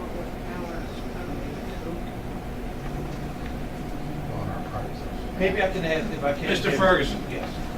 Please give us some enlightenment. Mrs. Fitzpatrick gives an accurate recitation of how this evolved. When matters come over and I'm requested to do an ordinance, if that's other than coming from administration, I take the matter to administration so that administration's informed about it. I was asked to give a legal opinion. Is this necessary? And I said, in my opinion, it's not necessary because right now, under the law of the state of New Jersey, under both the Open Public Records Act, the county cannot hide behind a non-disclosure agreement. If someone comes forward and wants to disclose in any settlement that is a public entity cannot enforce a non-disclosure agreement. That's the law of this state. So my opinion back to county administration was that this ordinance really does nothing. And we, to my knowledge, have never insisted on non-disclosure agreements in any matter that we settle. Okay, so, I mean, fine. I've had further discussions with the executive and with the county administration, knowing that this was likely to come up. Fine, if you want the ordinance next time, you'll get the ordinance. I won't be here in 2 weeks because I'm out on a medical leave, but I will have the ordinance prepared in the format that we use and have it over to you, and then have fun with it and do whatever you want to do with it. But that's my legal opinion, and I stand by that legal opinion, notwithstanding the claims that anybody else may make about that. That's my legal opinion. Mr. Ferguson, just one question. I'm sorry.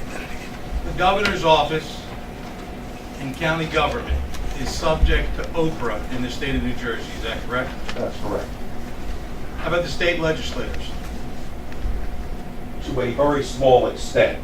They do not share to the same extent that the state executive branch of government or county or municipal governments share. Why not? Because they have... accepted themselves out of the... They exempted themselves out of Oprah, the state of New Jersey legislators. That's correct. Maybe we should have an ordinance asking for that law to be changed. In the uniformity of law, in the interest of all the victims. I mean, that's a fair ordinance to bring forward, Chairman. I mean, but again, the only question I was asking was, if I request an ordinance, I want it on the agenda. I don't give a damn if you vote it up or down. But I want it on the agenda. Now, one thing about attorneys, their job is to tell you what the law is and to tell you what you can and cannot do. At least that's what I always thought, right? And what you do with it, when I give you my opinion, is on you. Now, I told you I don't think it's worth X, Y, and Z, but do what the hell y'all want to do. Like Ferguson said, you won't be here in 2 weeks. Y'all voted up or voted down. But as an elected official, I think I have a right to have something put on the agenda. Now, you know what they say about opinions. Everybody has one, right? If this body comes to the conclusion that Mrs. Fitzpatrick's ordinance doesn't meet the necessary position at the time, then you vote it down. But don't deny me the right to have an ordinance put on the agenda. Mr. Chairman. For whatever reason it may have been. Now, we deal with two attorneys. County side for the administration, and then we deal with our attorney. And, I'm under the belief ordinances can only come from the administration. Resolutions come from either side of the aisle. And that's fine and dandy. But, I didn't say I was fine. I know, when you're done. Proceed. I got this meeting. I got it. Keep going. Were you attempting to cut me off? When I never went. I yield bells to my time. Freeholder Days. I just, clarification, the proposed ordinances, it would change or amend county code? Yes. Okay, well, when Freeholder Gatto had a recommendation for a change to county code to open up Lake Lenape, it took months and months. So, I mean, it wasn't on the agenda right away because council had to review it. I understand that, but no one said that. They just said no. Well, Jim said no. Right. Okay. I think it's important to note here that we depend on council to give us guidance. I agree with Freeholder Corsi that as elected officials, we have the right to put legislation before this board. But if we put every bit of legislation before the board that any freeholder would come up with without some kind of guidance from our council, we would not be what I consider to be diligent in what we were doing.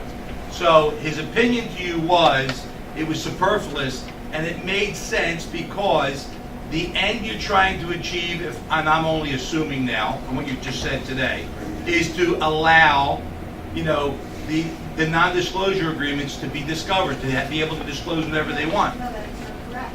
What is it?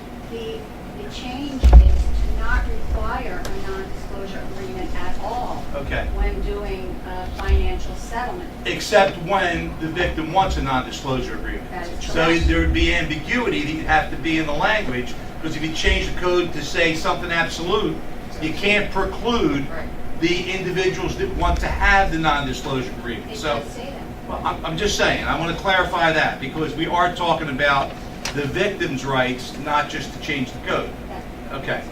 So his evaluation would be the same one if I wanted to put a resolution forward that said that I would like to have state legislators be subject to the same operability that the administration, the governor's office, and the local governances are. He would say to me, Frank, it's a ridiculous resolution because you're not a legislator.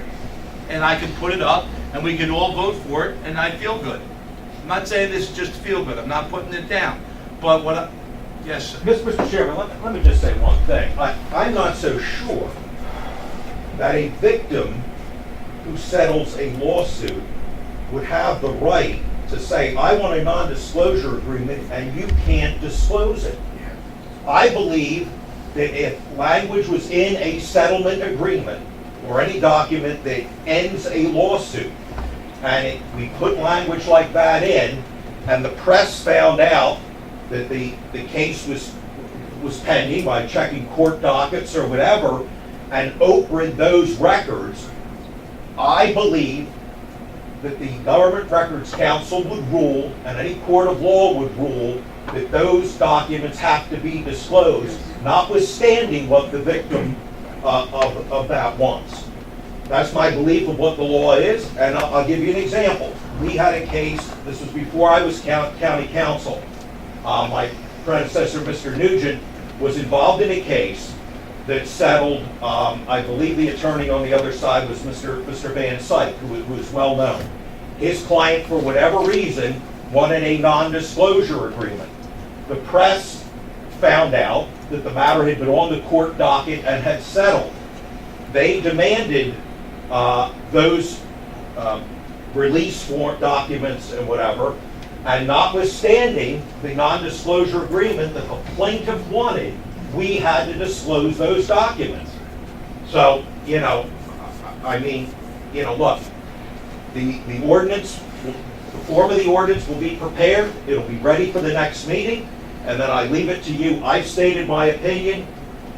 All of you can do whatever you want with it when it comes before you. And again, if I caused any problems to Mrs. Fitzpatrick, I apologize. I was asked to give my view on it, I did, and the matter didn't make it to the agenda, and I'm going to leave it at that. You're on your own at the next meeting, you can do whatever you want with it. All right, thank you very much for that. Yes. Yes, Mr. Steele. First of all, I happen to agree with the conclusion that Jim's made about whether or not it was a We can't hear. Louis. Can't hear. The job. I'm sorry, I can't pick up. Okay. I happen to agree with Jim that the research that was done by his office supports the idea that it was an unnecessary thing to create an ordinance of this nature.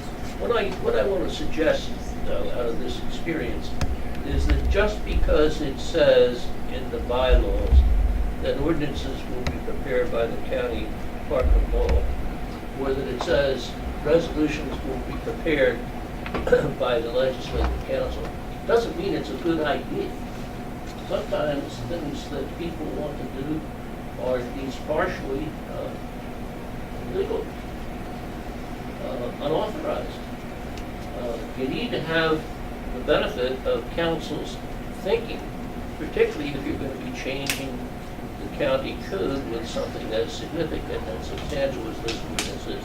There needs to be time to vet it, there needs to be some discussion with your solicitors before you follow through on something of this nature. And if that had happened in this instance, I don't think we'd be at this impasse at this point. So upon your suggestion then, this is something that is serious because it changes code. And to, Freeholder Gatto's point, took 9 months for us to change an ordinance to bring a bottle of wine to a county park. I think then this does require us to have at least code committee look at it, look at all the ramifications that we can think of for both sides, plaintiffs and defendants, before we can do anything with it. Now, that being said, if in the meantime, the legislature and the governor sign it, it's a done deal. Well, If the state dictates what we do, then. They don't dictate that to anybody. The legislation as written applies to claims against state employees, legislators, or candidates for state office. I'm sorry. Does not apply at the local level. I thought, Jim, that you said that state law governed what we did. Well, when the state preempts the field, it does. But if the state just passes a piece of legislation that applies only to state legislators or people who work in the executive branch of government, that doesn't preempt local governments. Okay. Mr. Chairman, if I may. Yes, Freeholder, Bennett? So in the future, could we, if someone puts up a resolution or an ordinance, could we have this dialogue, the recommendations of how to move forward? So if you don't think it's appropriate, can there be an in-depth discussion, whether it's via email or what have you, as to why and what your recommendations are going forward? So if it's that it shouldn't go on the agenda today, but you might want to bring it to a specific committee so that we don't end up having this type of impasse? I mean, That's a great suggestion. It should go to committee. When we have things to do with the committees, that's what we do. A lot of our time is spent in committees, and that's where things should go to. Right, but what I'm saying is an express recommendation of how you can move it forward if you choose to do so. In this case, this thing came to both myself and Jim Ferguson as a complete project. It was already a document that already developed on this. with some legal expertise, I might add. And I'm not in any way criticizing the document itself, but it arrived as a completed project with the request from the freeholder that, you know, not as a good idea, it's a bad idea, should we discuss it, but rather put it on the agenda for vote. Right, but what I'm saying And is, that's what was missing. We didn't have a chance to but in really the discuss it. event that even whether it's completed or not, if you don't feel that it's appropriate, what recommendations do you make? Well, yeah, Well, but we're having this now, I'm saying, the email, you don't have to. Chairman, if I may. Freeholder Corsi? I think we can nip this. Yeah, Please. I think we can bring this to a head. And though I agree with my colleague that that's an order she wants, I would suggest to my colleague that we not bring it to the next meeting. But however, let's go to code committee. If in fact you're not satisfied or happy, whatever word we want to use, then at the next meeting, not the next meeting coming up, but at some future meeting, then we'll just prepare. But at least let's try to iron out the details, because what you don't want is to get here and be short on words. I'm fine with that. I understand, but listen, we all want, or at least think we're doing the right thing. And the last thing you want to do is don't have enough votes, whether it's up or down. And so what happens is, I think there's enough time. It's not time sensitive that we got to do something right away. I think it needs to go to the code committee, and then after that, make your decision what you want to do. So we don't spend a whole lot of time battling back and forth, who's right, who's wrong. But I will say this. Let me recommend an ordinance and that be on the agenda. It'll be a different ballgame. But I would Are have you saying you're better than her? No, but I would have to agree with Mr. Ferguson in terms of, now I get a better understanding why he probably has some hesitation, but it probably wasn't spelled out the way it should have been spelled out. And so if it had been at a committee, we probably wouldn't have this discussion with him. So again, I would certainly recommend with my colleague that perhaps we hold off on it, bring it to the next meeting with the chairman, let this go. I agree. All right, we will follow through with that. Anything else under new business? Now, we'll open it up to the public. Anyone in the public want to speak today? Somebody's already in line. No, go ahead. I wasn't gonna speak. Carl, you got it, Carl. Okay, go ahead. this is my opinion. I always have one. When it comes to taxpayers' money and settlements, as a taxpayer, it should be disclosed. And I think the ones high up in government, they should be disclosed too. And in our U.S. government and senators, they should be disclosing also. But they started to, but they stopped because they were going to lose too many of them out of Congress and Senate, U.S. Thank you. Thank you, Carl. Anybody else in public wish to speak? Mr. Chairman, Your name, sir? Creed Pogue, 169 Cumberland Avenue, West Hill Manor. Thank you.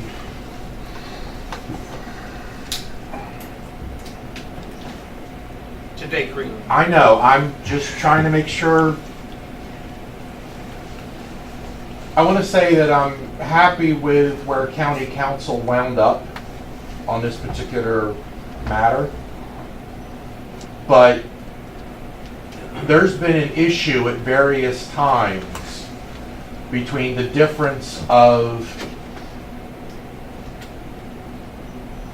a public policy opinion, which we are all qualified to have, whether you're on that dais, on those desks, or in those chairs, or these chairs are not even here, versus correctness of legal form, which is a very technical issue. And those are two very different things. And there's been a few times this year already where those things have come up.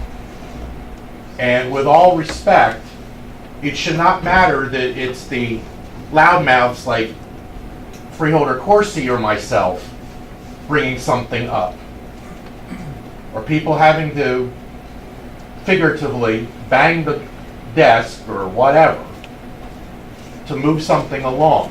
If Rule 13 needs to be amended, so therefore, as a separate branch of government, which the Board of Chosen Freeholders is, that therefore the Legislative Council is tasked with the preparation of those ordinances that originate from members of the board, then so be it. But otherwise, and if you want to say as a regular procedure, anything that involves an amendment to county code, everyone knows is going to have to go to code review. I understand that, but that isn't what was said.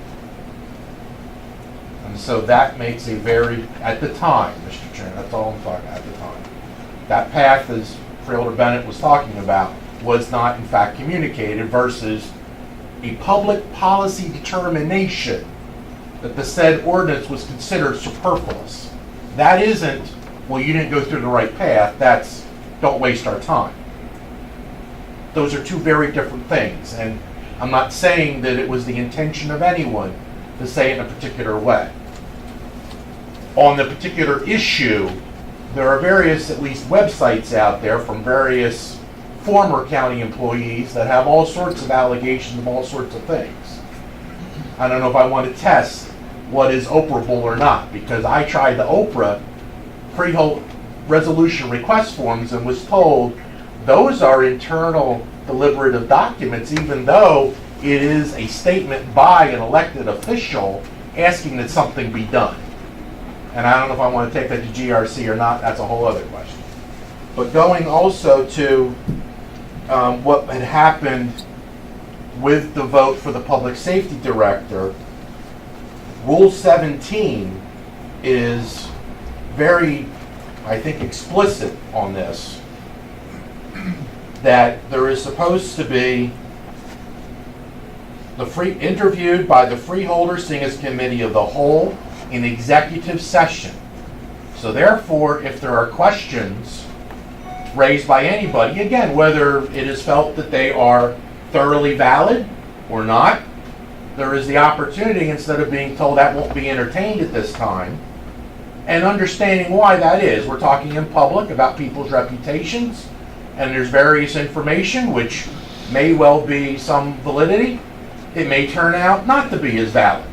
I don't know if we have the particular report that was referenced to even have a judgment on that one way or the other. And for some, that may not matter. That's fine. I'm just saying we didn't have that. But B, following completion of said interview and investigative consideration, a resolution shall be presented to the freeholder board, at which time they shall individually vote for or against confirmation.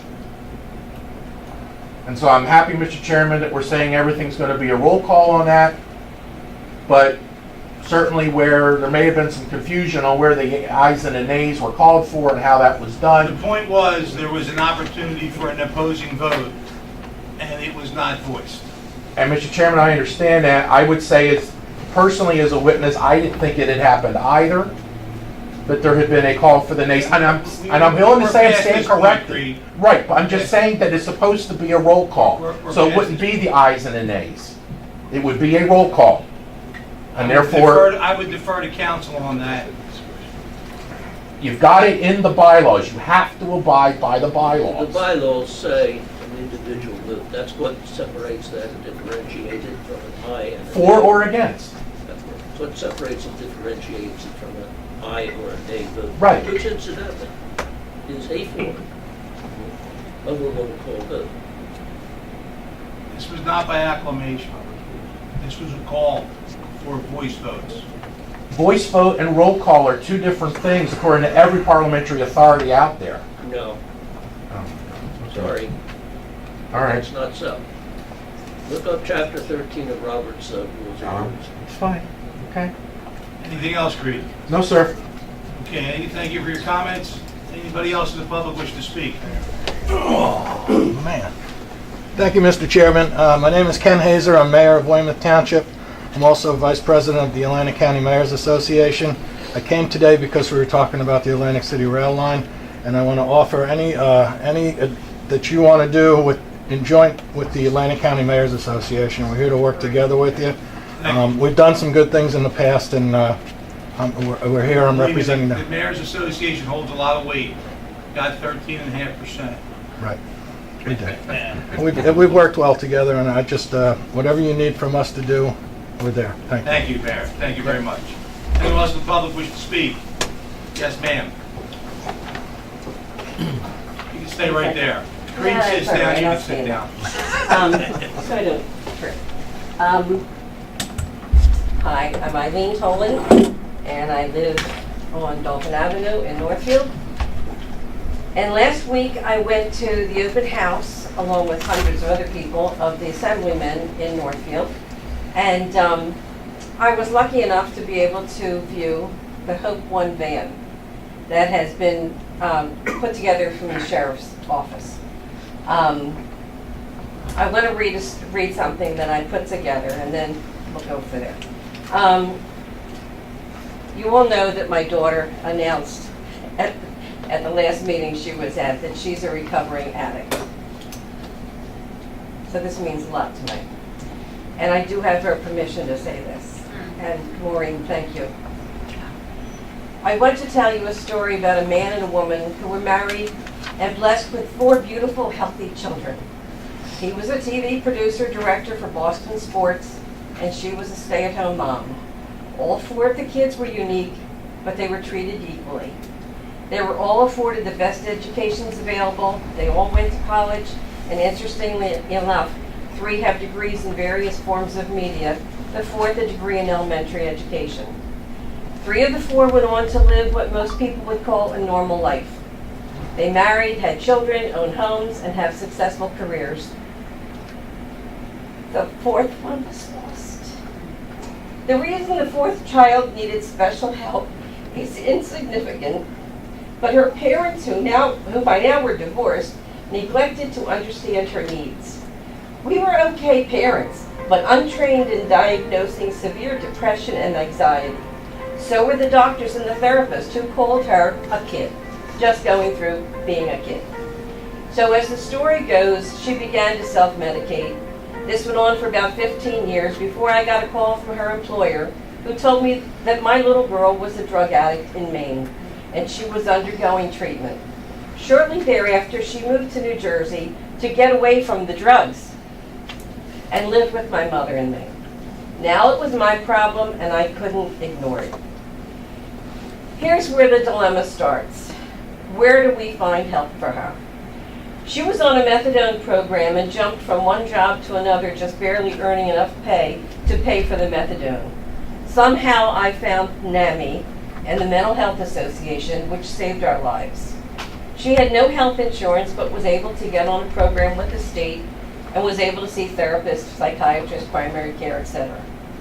We had her ups and downs, more downs than ups, until one day I threw her out. It was the hardest thing I've ever done in my life. I did it to save my sanity, but in turn I saved her life. After a week or so, she hooked up with Jewish services and she agreed to get off the streets and go live in the shelter. How could I do this to my little girl? Thankfully, with the help of a group of Al-Anon friends, I was able to sleep at night. And eventually she came back to live with me, but I still didn't realize how sick she was until one night she came to me and told me that she had taken a bottle of pills. After a week in the psych ward, we were able to get her into Bergen County Hospital for a month of rehab. But then again, she came home to me. I didn't know where to go from there.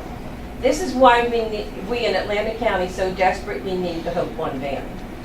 Hope One began in Morris County last year in April, and it made significant improvements in helping those with addictions find life-saving help. When Eric Scheffler became our sheriff, he wanted to implement the same type of successful program as Morris County. Therefore, Eric began on making his dream come true, not for himself, but for those with substance use disorders. After purchasing a 15-year-old van, outfitting it as needed, and organizing trained clinicians, etc., the Atlantic County Sheriff's Foundation will unveil our own Hope One Addiction Outreach van this month. In fact, I think it's Wednesday. Thursday, is it? Yes. Whatever, all right. Even though Hope One has not yet been unveiled, the sheriff's office has been able to place 15 people into rehab.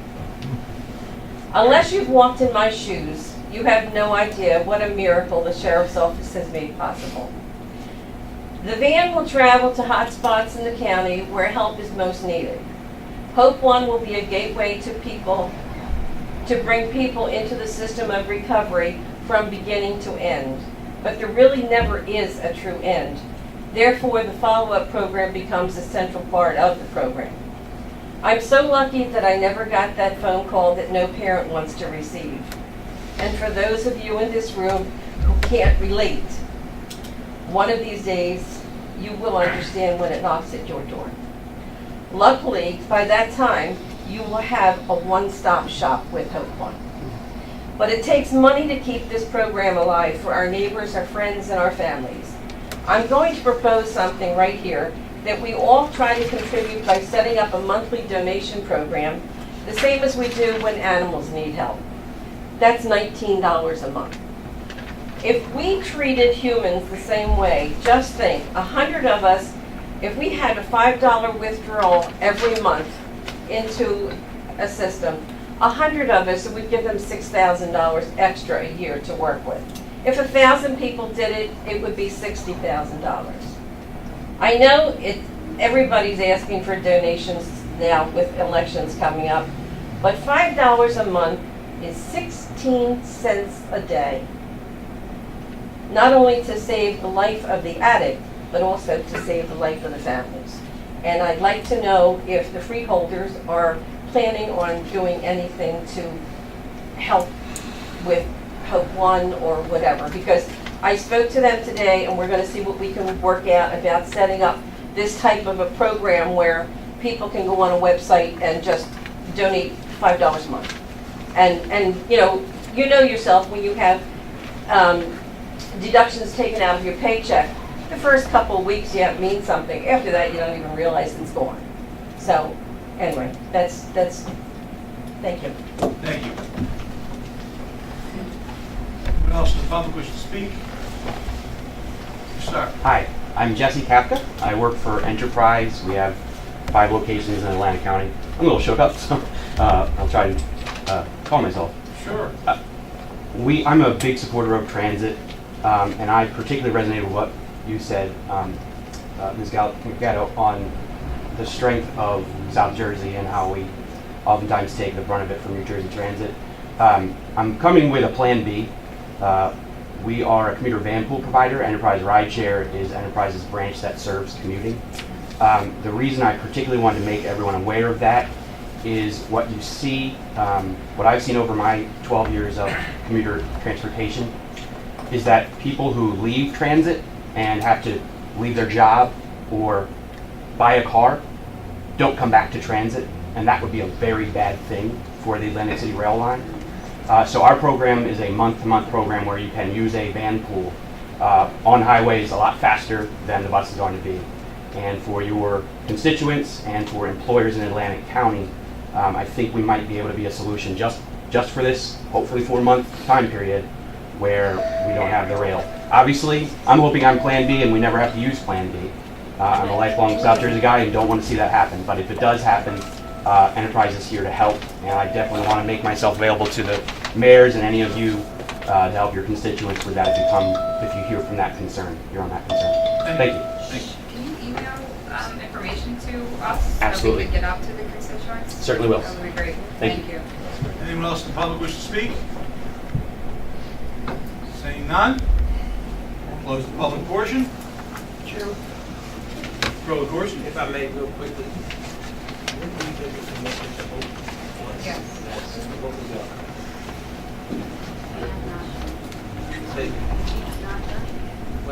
Well, we provided the vehicle, number one. We provide the maintenance of the vehicle.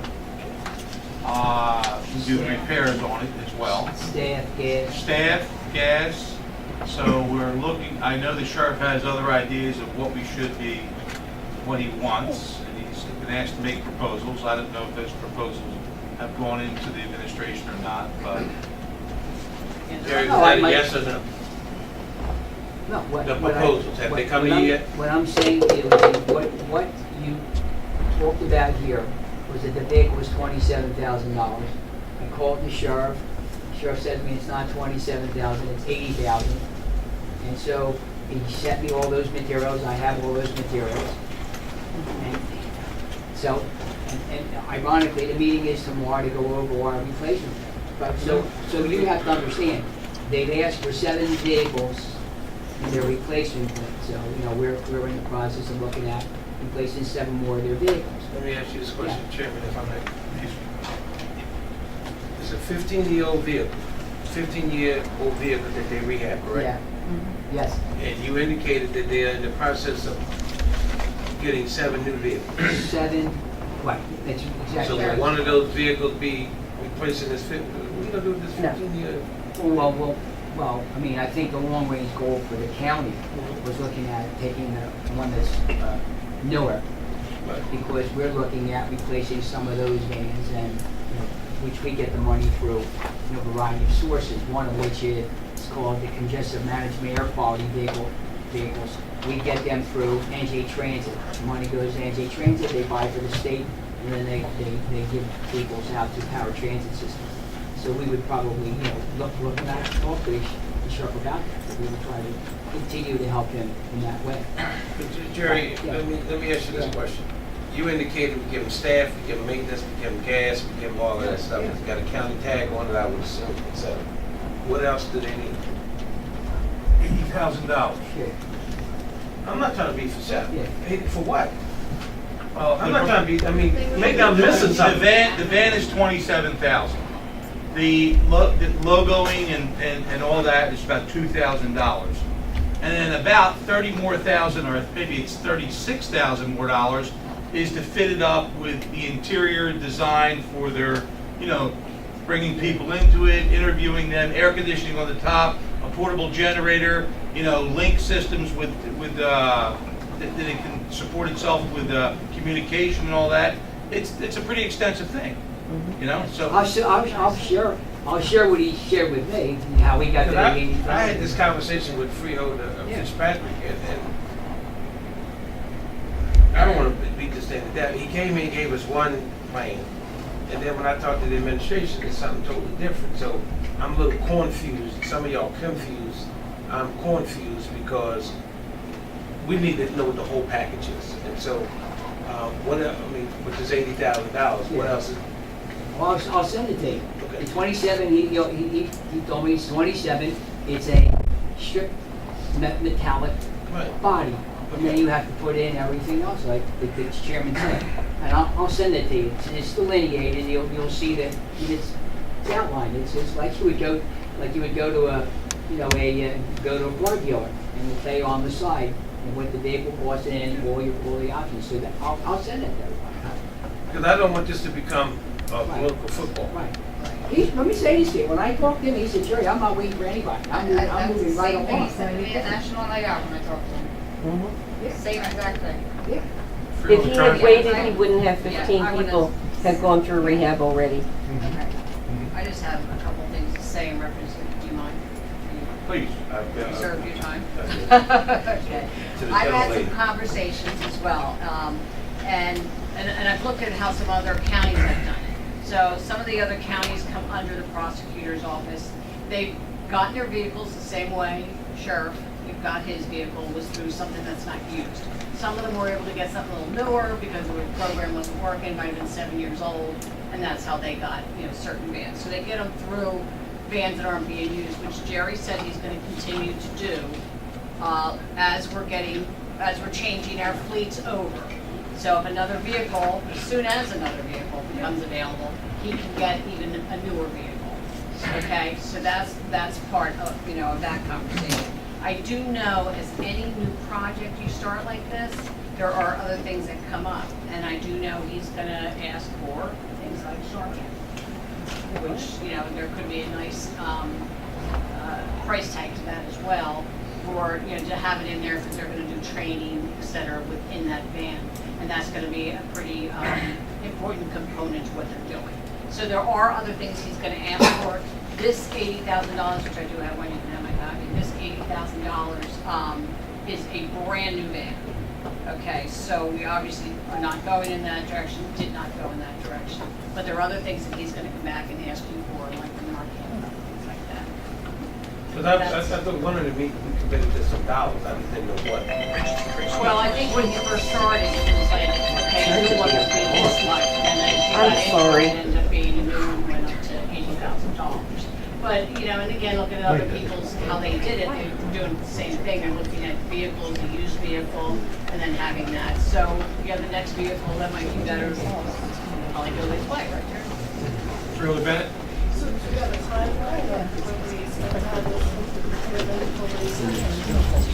Well, I have to say it's ongoing. Jerry right now is going through the process of the fleet, what fleet between the prosecutor's office and all of our, county vehicles, what's needed.